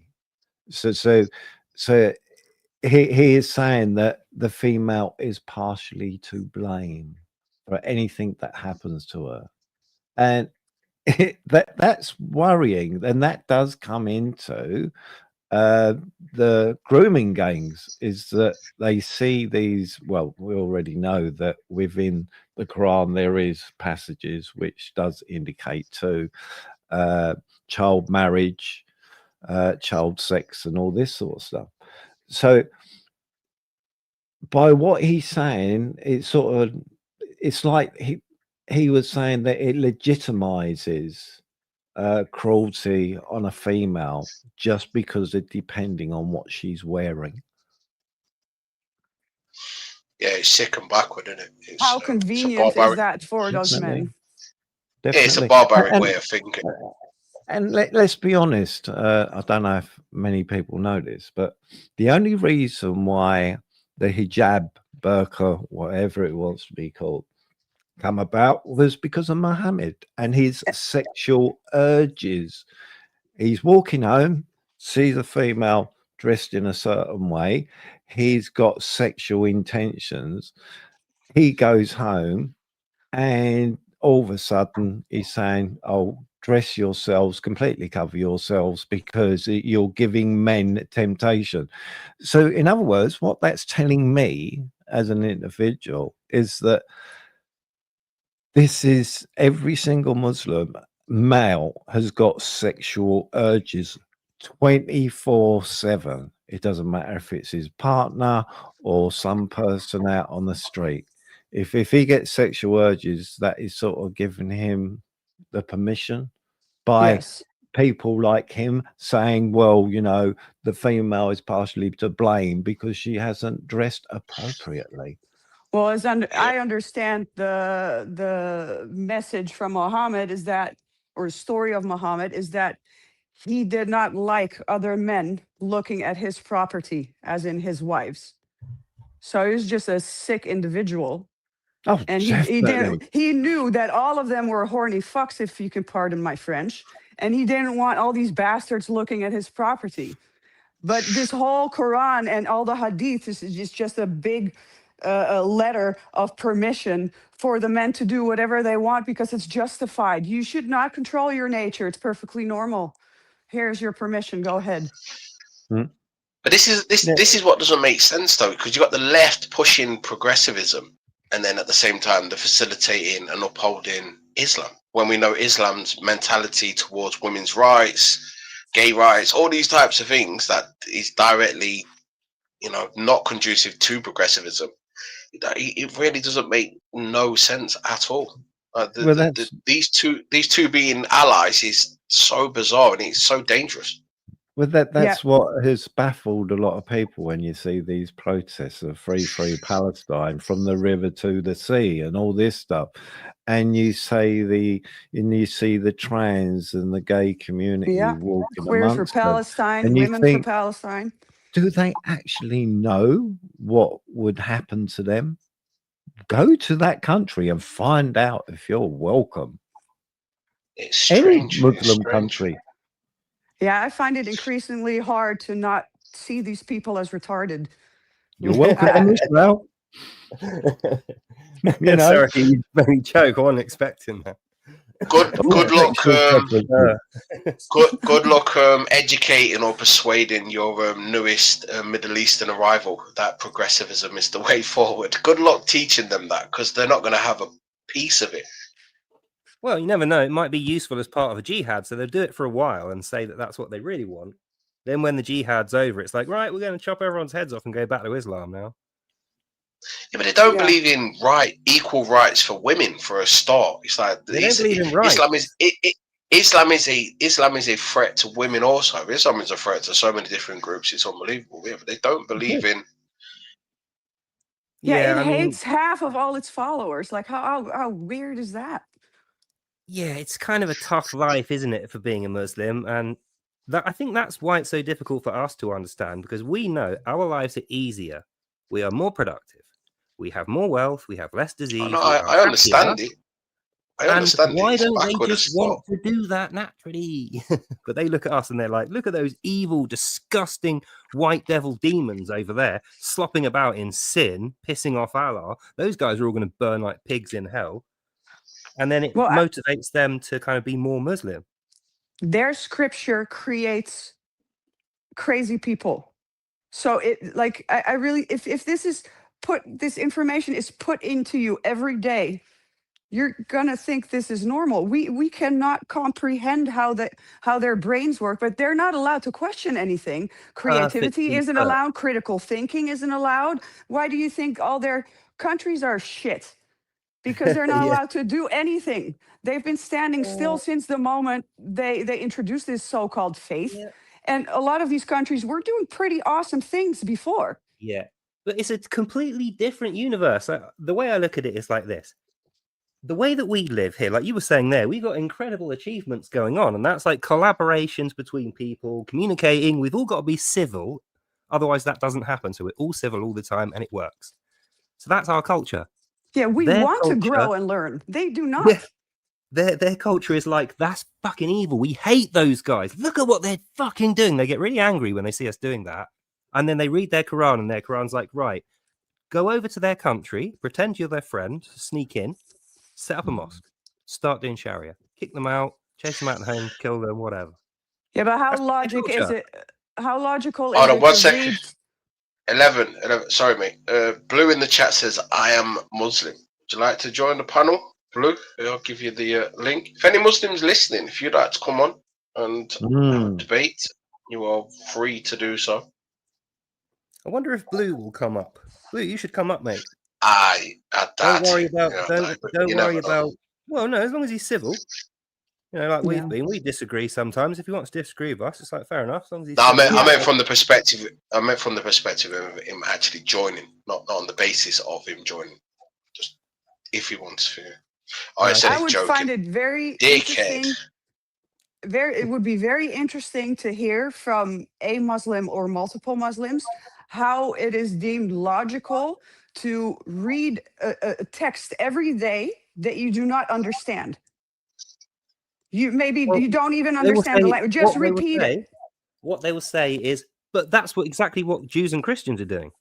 Yeah, but we understand what's being said. They'll say, It's a no, you big don't. difference. Your book's not accurate. Your book's false. It says in the Quran that your book is purposely being falsified because Allah is deceiving you. Well, we have the language that we have. We understand the language. I'm not reading in Czech and in the Czech language and suggesting that I understand what I'm reading. And then they'll say, aha, Allah even says that in the Quran. He says, anyone who doesn't use Arabic is evil. All other tongues are evil. Everything they do is bad. Yeah, there's no talking with this type of perspective because it doesn't make any sense. You can only Exactly. This understand is it. People something don't if it is a understand. language. Yeah, it makes People don't- no sense. Well, like going back to like our culture versus their culture, completely separate universes. Yeah. Most people in our country, not only can they not even conceptualize that level of sneaky evil, that level of slimy, disgusting evil, they can't even imagine it. When you describe it to them, it's so horrific, they rebel. They don't want to hear it. They rebel and they deny. You cannot get through to someone that's real until they see it. When they see it, they're like, oh, that must be a one-off. You just can't understand. It's like, no, I know it's a horrible truth, but these people are grown from day one to be like Mohammed in the modern world and do a jihad. There are a lot of Western people and ex-Muslims that do understand what's being written. And if you don't believe them, believe Mohammed Hijab. We do not celebrate life. We celebrate death. Yeah. Oh, yeah, they're proud of it. They say, you guys Yeah. are so weak Yeah, we're because you proud of love that. life. They say they love death. Can you Yeah, imagine so that? just Saying- please stay the hell away from us then. If all you want is cause death. And they'll say, no, Allah has commanded me to come and take your country over. And here's my playbook. Gives you the Quran, gives you the reliance of the traveler, gives you some hadiths. And like you say, you cannot negotiate with that level of retardation. Like, I'm sorry, it just is. Yeah. Because like you say, they're not stupid people. They're doing it on purpose. It's brainwash. Do you guys have any opinions on the proposed peace deal with Ukraine and Russia? I've heard that allegedly. Well, I'm Ukraine has expecting the agreed. worst. I'm expecting the worst from that, but I'm hoping for the best. I'm hoping it is an actual, well, they're going to stop killing each other now and negotiate. But yeah, I don't know whether. It's like the Gaza thing. It'll probably be 5 minutes peace and then return to normal. Yeah, I haven't read the plan, to be honest. There are so many different things that I was focusing on, but all I think is probably very harsh. I really, really think that the victims here are the Ukrainian people, obviously, but their government is corrupt as shit. And we're secondary victims because all our money is going to these shitty governments. So basically, we're all fucked in the end. It's just a matter of who pays the highest price. And in this case, it would be the Ukrainians because they have to pay with their lives. So we need to get the hell out of there. Then you think, okay, then if we don't do that and we allow Ukraine to lose, Russia takes over Ukraine, then they take over Belarus because Belarus is like a threat to Ukraine, right? Then they're right on the border with like Western Europe, us. Don't Russia already have control and influence with Belarus? They do, but the reason they haven't completely taken those countries over is because of the EU and actually Britain to a large degree. So if we Why stop would funding Ukraine, that's how we've been doing that, is by throwing money around. We stop funding Ukraine and they get taken over, and then Belarus goes, and then, you know, some other, can't remember the other little yeah, countries. but Belarus isn't a friend or an ally of the EU, right? Russia already have a puppet leader in place in Belarus. I don't understand how about taking over Belarus. I think Belarus is under control, right? They don't need to take over Belarus. But the at the end of boss the day, of the Belarus, UN. Belarus Go ahead. Belarus are a member state, a temporary member state of the EU. So they have to be bound by those policies, which means they can't do that. They can't do what Russia tells them to do, because the EU will come in and say, no, you're not allowed to do that. Oh, right. I thought they had a puppet leader in place. No, they do. You're right. They absolutely do, but it's very restrictive because of the EU. You know, EU aren't stupid. They know that's going on, but, you know, there's the EU deals, is whatever, and stupid. it's okay for them. The head of the UN right now is my former minister president, Mark Rutte, and he is a very, very dangerous person. They all are. They're psychotic. He did all kinds of things, but he desperately wants Ukraine to become part of the EU. Yeah. In Holland now, they want to introduce the draft. So now we're and Ursula von der Leyen wants a European army. So, like, what's happening here? Are we all going to sacrifice all our money and funds to this war, to all these corrupt plans and people? Like, at some point, we have to say, okay, this is shitty, but we can't do it all. People in the chat are saying that Putin's rejected it, though. So from what I understand, it would require Ukraine giving away land that Russia have not even occupied. So it require them giving away more land than what they've already lost, which seems a bit harsh to me. But I think from what the chat's saying, Putin's rejected it. So does that kind of tell people what his desire is and his mission is to actually take the whole of Ukraine, or do people still think that's not his objective? I don't think it's his objective. I'm curious to know what the chat thinks about. But what if he's rejected the peace deal with Ron? What does that tell you? If he rejects it, then there's. I'd have to listen to it like the lady turned around and said, "I've been concentrating on other things, not been concentrating on what's going on in the Ukraine." I've got to be honest. Yeah, but from what I understand, I don't know this 100%. Hold on, mate. I don't understand this. I don't know if this is 100%, but from what I understand and from what I'm hearing is Ukraine's accepted it, Russia's rejected it. So obviously there's going to be a lot more water under the bridge. But yeah, we'll find out more obviously going forward. But yeah. But if you just outright reject this plan, though, Ron, I think we can safely say his goal and his objective is to take the whole of Ukraine, right? Or is that not the case? Well, I think with Russia, it's not about taking over Ukraine just for the sake of it. There's natural resources in Ukraine. There's pipelines that go through Ukraine. Yes. There's power stations in Ukraine, and there's access through the water to the rest of Europe, UK, it's Norway. Resources and access to the sea. It's a good location, yeah. So what they've got? So the Ukrainian people are being pillaged. Yes. Well, that's what I think Russia's goal is, because Russia are running out of resources and they're like trading their oil away to China because China got no money. Now they're fighting all these wars, and Cold War with us and America costs a lot of money. And they've got no resources there. It's freezing. Half of Russia is just frozen wasteland. And right? So people of the Ukraine chat is not like that. Ukraine is like 50% fields. The other 50% is mines. They've got cotton. They've got gold, lithium, silicon, all the stuff you need to make AI chips. So even though Ukraine is at war, it's a rich, rich country. And if Russia can get those resources, Russia is looking good. So they're going to keep this war going then? They want those resources one way or the other. If they want peace, Putin's going to say, okay, we'll stop attacking you. Give us the mines, half the food, half the cotton, done. Well, chat, correct me if I'm wrong, but wasn't it the case that Bill Gates bought a whole lot of land in Ukraine just around the time of COVID? I heard Everybody that, but wants I'm not resources. Sure. Yeah, I can't actually confirm that, but it does sound legitimate to me. Yeah, Russia wants resources. China is doing this worldwide. They all want, and Bill Gates is a sneaky asshole as well. We cannot trust these folks. It's all about resources. But I have an honest question to everybody in the chat as well. We know that we have a whole lot of problems in our own countries and all over the West. We seem to want to save everybody we can. And I think that's a little bit arrogant in my opinion. Maybe I'm just not a very nice person, but I don't think we can save everyone. I think that we cannot save Ukraine at this point because we can only put our attention on one thing at a time. And if there's mayhem in our own streets, why would we send our young people or money or both to overseas or to different countries? Like, I don't think we can manage this.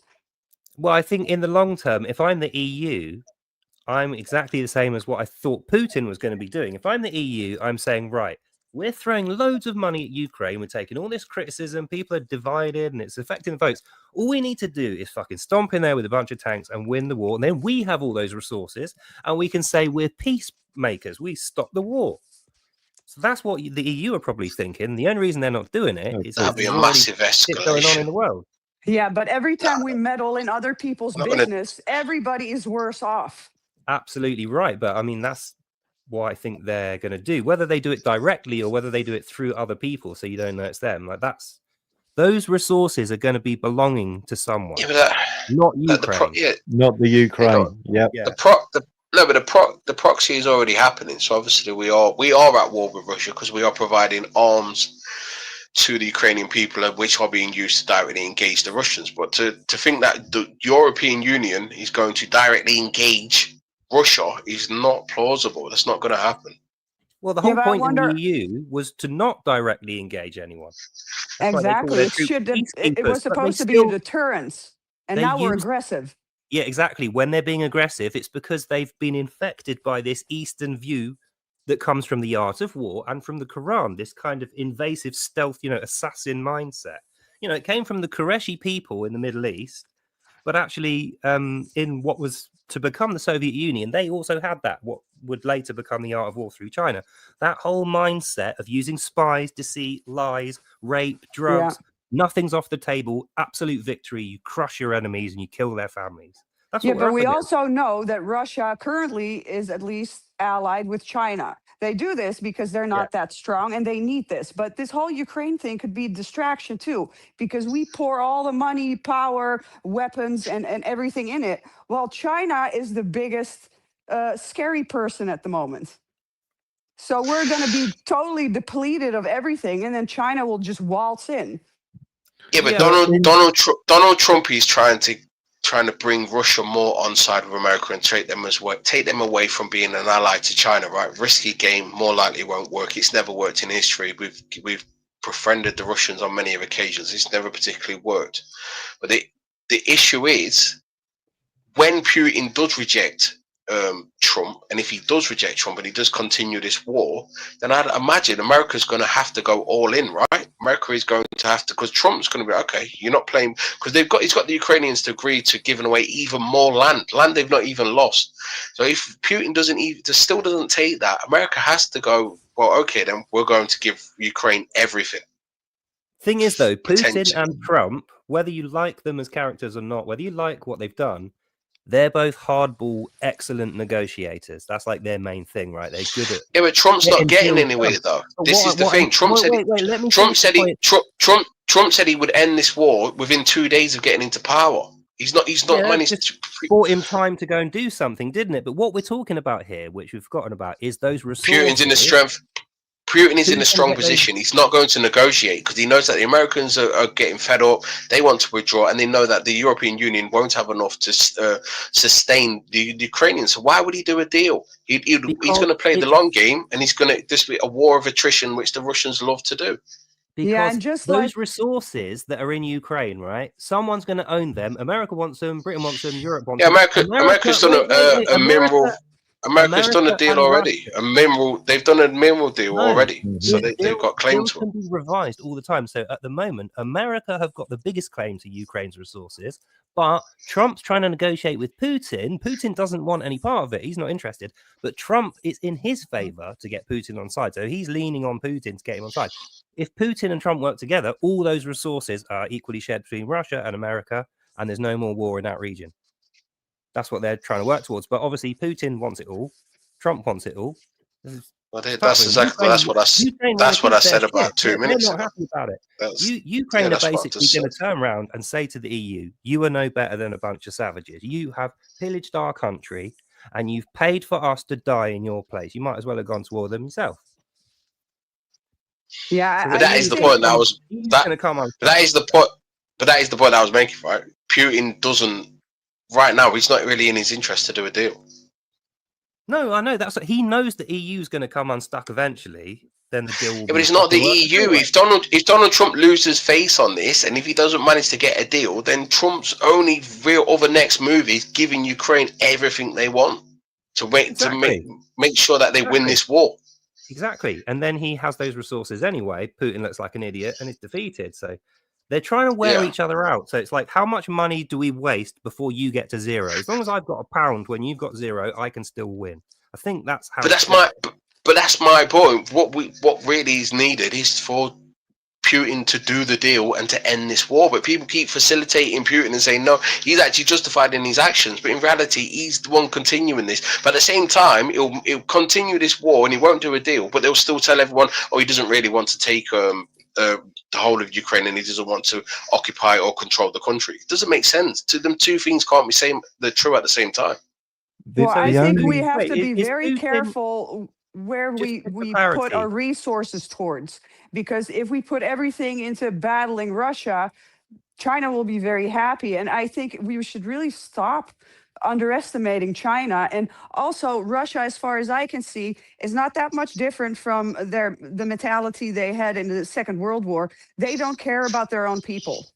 They do not celebrate life the way we do. Like, look at that movie. What is it? Enemy at the Gates or Stalingrad? The one soldier gets bullets, the other one gets a gun. I don't give a damn if you die. So they don't care about how many Russians have to die in Ukraine, and we do. So if all our kids get murdered there, all our enemies are going to say, "Yay, you stupid people! Thank you." I don't think we'll see Western troops on the ground. We might see that under the guise of something else, but you won't see them officially there in the capacity of representing the European Union. Well, They wouldn't mainland Europe is escalate. really, really trying to like get us there.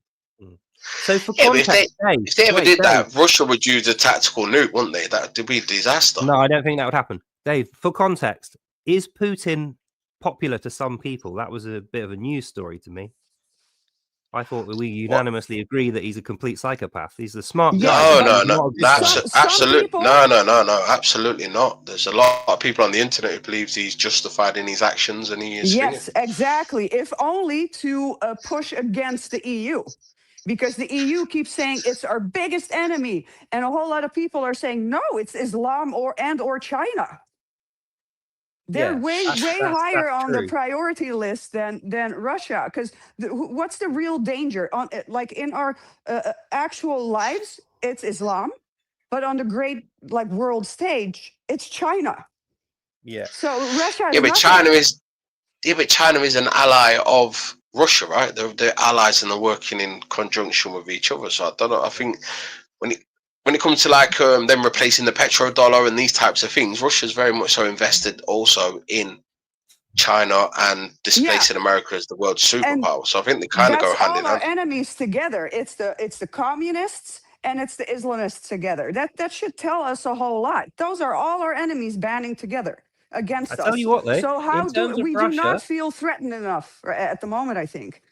In terms of Russia, Putin, if he was actually not aggressive, he's not. If he was a little bit more friendly and less psychotic, it's not unthinkable to say Russia under Putin could be an ally, right? So you can't say that about China. China will never be our ally. They fucking hate us, and it's they need Russia our food. would pick us over Islamic folks any day of the week. Yeah, exactly. So I'm thinking in the long game, if it's going to end up being two big squads, A versus B, who is going to be in squad A? Who's going to be in squad B? It's like Russia, effectively, they don't want to go. They're kicking and screaming. They're a pain in the ass.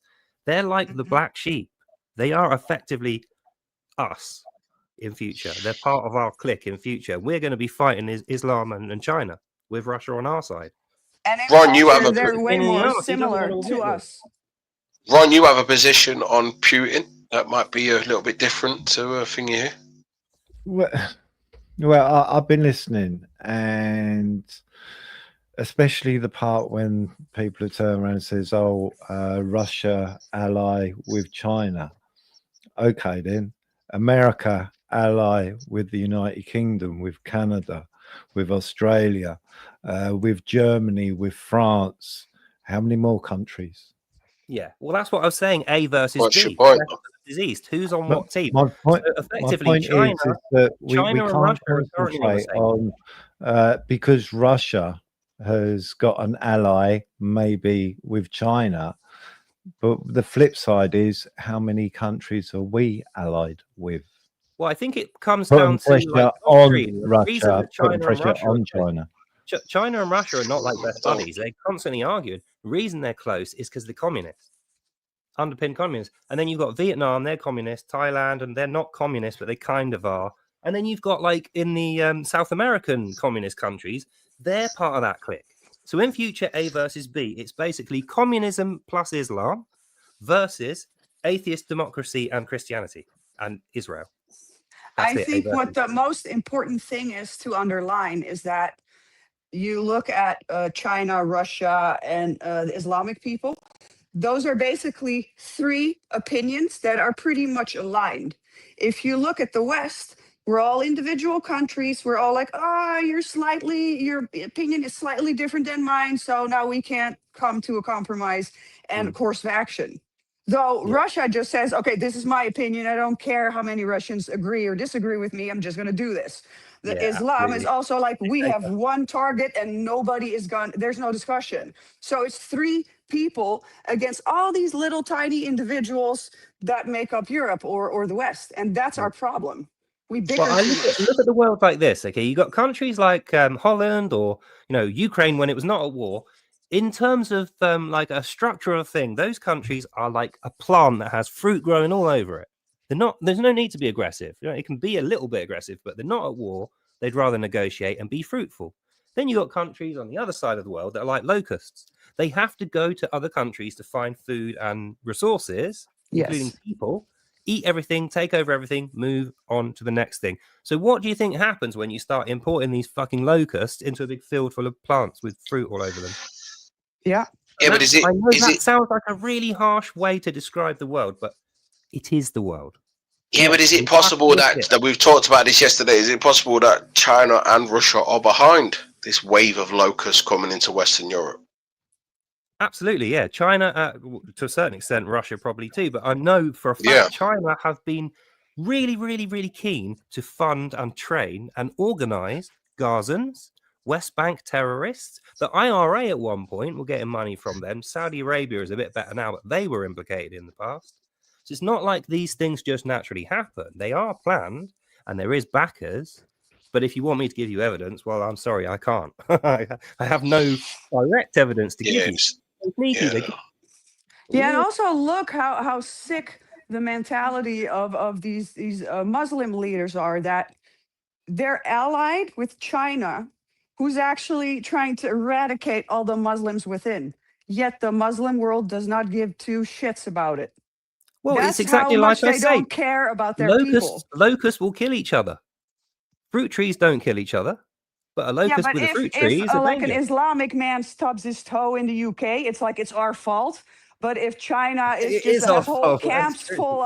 full of Muslims, then it's like, oh, okay, well, you win some, you lose some. Like Yeah, that's a sick mentality. That it's what it shows is. us the It's difference. strange. It's one rule for you But, and one rule for me, and then Yeah. on top of that, I get to set what the rules are, and I can change your rule so that you're. but you know why that is, though, don't you? But you do know why that is, because China doesn't take the knee. China doesn't bend. China operates like Islam. They don't negotiate. They don't compromise. We do. And yet We talk we about these keep sort of underestimating ridiculous. them. The first level is saying we're not going to negotiate with you, we're going to rob you. But the second level is to say we're going to pretend to be really friendly to you to get as close as we can and have a good look at your wallet and your belongings. We're going to rob you blind, and then we're going to smile sweetly and go, thanks, bye, see you next week. Yeah, but China also has a strong position because they're allied with people who do not have money, and China does. So China can do whatever they want. I don't know. true. I'm kind of in two China minds about compromised a lot of governments. Yeah, exactly. I'm in two minds whether China is as big as a threat as people think they are. The reason they're a direct, really bad threat is because they're just unhinged. They're like psychotic. They don't care Yes. about their people. They'll quite happily nuke someone if you wind them up enough. They'll nuke America. They couldn't give a fuck. America would not nuke consistently China. underestimate They them. absolutely had to. Exactly. So we're a conscientious Western sort of culture. We won't nuke people unless we absolutely have to, which means we won't. Those guys over there are like, we'll nuke you several times in a day. We couldn't care less. Well, I got a weird example. Please bear with me. Have any of you seen the first movie, Men in Black? You see Yeah. Will Smith, and he has this training course, and you have all these pop-up cardboard things. And then at some point, he shoots the cardboard picture of a little girl. And then he explains why. And everybody would think like, well, that's just a very young girl. She's holding a bear. And then he mentions all these reasons why she does look off. And what I am afraid of is that there is some racism or underestimating of China where we see all these villains. We see a jihadi holding a weapon. We see a big, strong, burly-looking Russian man. And then we see this tiny, polite, kind Chinese man. And they were like, well, obviously the other guys look way scarier, so I'm going to focus on that. And I think that is really, really stupid. That's the third excellent analysis and point you've made. You're making us look bad. So basically, for the layman, what she's actually saying is, when you see a jihadi running down the road with a bloodied machete shouting, My Allahu sound is Akbar, off again. I'll be you right know, back. okay, you know when you see that guy running at you with a machete, he's a bad guy, terrorist. You know, you're not going to negotiate with him. You're not going to be generous. If you see a nice little Chinese guy coming at you, he's a commie. He feels the same. He hates you, but he's playing the game, right? So he moderates himself, comes at you and goes, hello, or hello there. I can't do a Chinese accent, so I won't. Because he's got a good use for you, he's going to pretend to be nice. You won't see him coming. Whereas with the Islam guy, can't really miss a machete coming at you. But they're both equally threatening. So I think the summary of that is China and Islam, even though they're separate, it's like two wings of the same locust, if you like.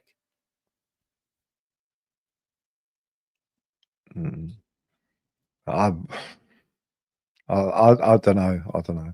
Ron, tell us about China. You seem to you got something on I your mind. don't. No. You do. Come on, mate. I can't. I don't look into Well, anything. I'll tell you something. China, before I don't feel communism, threatened. I don't feel threatened.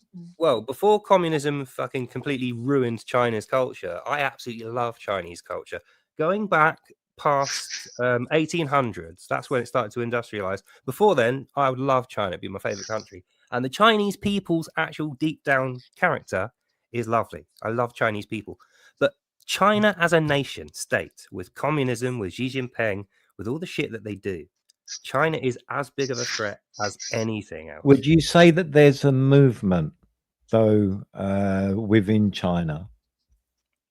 Well, I don't know, but I hope there is. I do have hope that there is. Well, you turned around and said that it's very dominating in China. Let's use that word, dominating. Right. Now, would you say that the whole of the Chinese population agree and would go along with how they are being treated themselves? Oh, good God, no. There's probably... there you go. Difference. Hang on. There's a difference there, isn't there? Probably like between 50, Islam and China. Yeah, so okay, I'll give you that one. About 50%, or maybe more, I don't know. 50% of Chinese people, they'll appear Chinese and communist because they don't want to get in trouble. They'll toe the line, but then secretly they'll kind of sneak up behind you and just say, you were totally in the right there, like that was out of order, and they'll side with you, and it's because they have that Chinese, like ancient Chinese characteristics, if you like. So the communism's forced on top. That's the bit fucking hate that doesn't like us. They have to do that. But personally, man to man, woman to woman, they're actually just like us in as much as they want to be friendly to you. They're cool. So it's different in that way to Islam. But as a nation state, China, communism, without those people, is unhinged. And that's why they're a threat. They just don't give a shit. They'll do anything. They are engaging in large amounts of slave labor, though, right? Well, virtual slave labor. You know, they Dude, have some of the the, stuff they do in the Uyghur slave camps to generate all these brides that they send into Gaza, they're basically forcing people to have lots of daughters, growing them up as slaves to be wives of Gazans. When they arrive, they're like 13, 12 or something like that, married to some random Gazan, and they think in their head, Allah's only going to love me and I'm only going to be loved by my husband and not get beaten up if I constantly have babies and I train the babies to go to jihad, kill Jews. I was thinking They've more done of that. They the, have camps that fund and they industrialize that in Western China. And the people are called Uyghur Muslims, right? Because they're like Indian looking Muslims. They're slightly different Muslims. They're actually peaceful. And as far as I know, they have the Quran, but it's like ornamental. They don't really care. They have their own ways. China, absolutely. It's almost like a genocide. China completely controls that group of people. That's why you'll never meet one. You'll never see one anywhere else. And their sole utility is wives of the Gazans to piss off the West by aggravating Israel. That's China. That's Well, they communist want to China. breed As a them nation out state. too. It's like all these I still don't know how to pronounce these Uyghurs. I don't know how to pronounce it, I think but it's they are. actually pronounced Uyghur. So I did it really badly, but yeah, you're right to do that because it's like a Uyghur, something like that. I don't have a clue, but what I've seen is that they are raping these women, and there is a shortage of women in China now. So Yeah. it's like it's almost like the prima nocta thing, right? Where we just breed them out. Well, you know, China has got the largest, the highest rate of young children being kidnapped and being sold. They are by far the largest. I mean, if you took everything in the world apart from China and said, right, we've got like 4 million child slavers in the whole world, China's got 10 million. And Arab it's like, world, don't forget yeah, we about don't that talk either. about it. And that's exactly the Arab world is the customers. So they Yeah. steal all these people, and it's like, we'll trade you these people for those people, or we've got these Uyghurs, we'll trade you. You've got all these weird kufir that you hate, you know, you're beating up and torturing them. We'll buy those chicks off you, and instead of paying you, we'll give you some of these Uyghurs, you know, some of these Uyghur babies. And they even have a class system in the Arab slave world because the black people are being mistreated like in a different way than maybe Southeast West Oh dear Asian God, I know what women. you're talking about. It's I'm not even gonna, horrible. yeah. The things that they do, the actual acts that they do, are so like depraved and just degenerate, disgusting. Because they offer you a It's not even job, worth say, oh, you mentioning can them, be a but cleaning lady here. And then when you come there, you're just going to be a slave in whatever perverse idea they had that yeah. day, yeah. And based what they upon tend what to you look do. like. What they tend to do is put a thick metal chain around one of your ankles with a long chain on it, and they'll chain you to something inside of the house, so you're physically unable to get out. And Yeah, then and if you why misbehave, we'll just leave you there. don't people ever Yeah. wonder why there aren't any black people in the Arab world? Because they castrated all the people there. They weren't deemed good enough to breed with. They weren't there as sex slaves. They were just to guard the house or whatever. 10 million. Yeah, 10 million It's got like, turned into how is that eunuchs. not racist? That's deplorable in so many ways. Yeah, A totally. lot of Indians as well in Dubai and Saudi Arabia basically get taken into slave labor. Yeah, Well, on the once again, construction sites we and stuff. know the reason why Muslims specifically don't like black people and will lie about it because they know it's shameful. Allah says when he sends people to their hell, the reason they're going to go, how they know they're going, is he's going to paint their faces black like coal. And then he says there are people whose faces are already painted black, who the reason they have that is because they are born of evil souls. That's in the Quran. So we're saying, okay, yeah, diversity, equality, we'll accept Islam is equal to everything else, like atheism or Christianity. And it's like, no, it's not, because it does that. It literally says black people are evil, hell's full of black people and women. And it's like, well, that's not cool. Yeah, and they're racist towards themselves because why do they all want to rape white women? Why are their own women? They can have a wife themselves, a perfectly beautiful woman, but they Again, the have an Quran. obsession with white women. And I actually know why that is, because there are fewer white women in the world. It's just like when you look at gems or whatever, like the thing that's the rarest is the thing that's the coolest. So they have some weird obsession. And like for some reason, like that's never talked about. It's never talked the Arabian slave trade or the Ottoman Yeah. slave trade. We never hear anything about this. Well, 2 points. The first one is the Quran. Allah says the really, really hot chicks you're going to see in paradise are white and blonde with blue or green eyes. So they're basically European ladies or American Yeah, so ladies. apparently they hate their own then. It's like, Well, is that the thing what is, it's what all is from that in your Islam. It's not a brain? racial thing, though. This is what I hate, right? Some people say all Arabs are like really bad, and they kind of assimilate that to being Muslim. But Muslim's not a race. Muslim means the Quran stuff we've been going through about racism, sexism, slavery, you know, all this stuff, war. It's a doctrine that they get brainwashed with, Yes. and it's like, I know it's going to be tough, and they're going to fight, but we can unbrainwash those guys. Whereas what they're saying don't about know. us, they're saying white people are born evil, white devils, black people are born evil because they got cold faces, and they can never change. That's what the Quran teaches them. Yeah, I don't know if people can be, how do you say that, like de-brainwashed. I think especially the men. Like, why Yeah. would you give up all those permits you have to do whatever you want? I Well, they truly don't believe give a the shit only way- about their mothers, their grandmothers, sisters, female cousins. They don't give a shit about females. You No, know, the and children the don't give a only shit way they about will the get females. they're only not thing that taught will to critically deprogram think. them, the only thing that will deprogram them is a miracle. It's so unlikely. It must be an act of God, because it just, I mean, it does happen occasionally, but I just think, how? When their whole family is going to turn on them, everyone's going to hate them. They'll be a criminal, hated by their country, hated by Allah. They'll be a pariah. Everyone will call them pathetic and stupid and lame and evil. Their family hate them. They'll be an outcast. Well, the It's like, men no are wonder no one allowed wants to to be do it. educated, but they don't, because many of the men do not understand their own scripture and also cannot think critically. And the Yeah. women, in many places, they're not even allowed to learn to read or write. Yeah. So, But again, like, the Quran says all the knowledge in the world that didn't come from Allah is foolish and stupid and should not be yeah, used.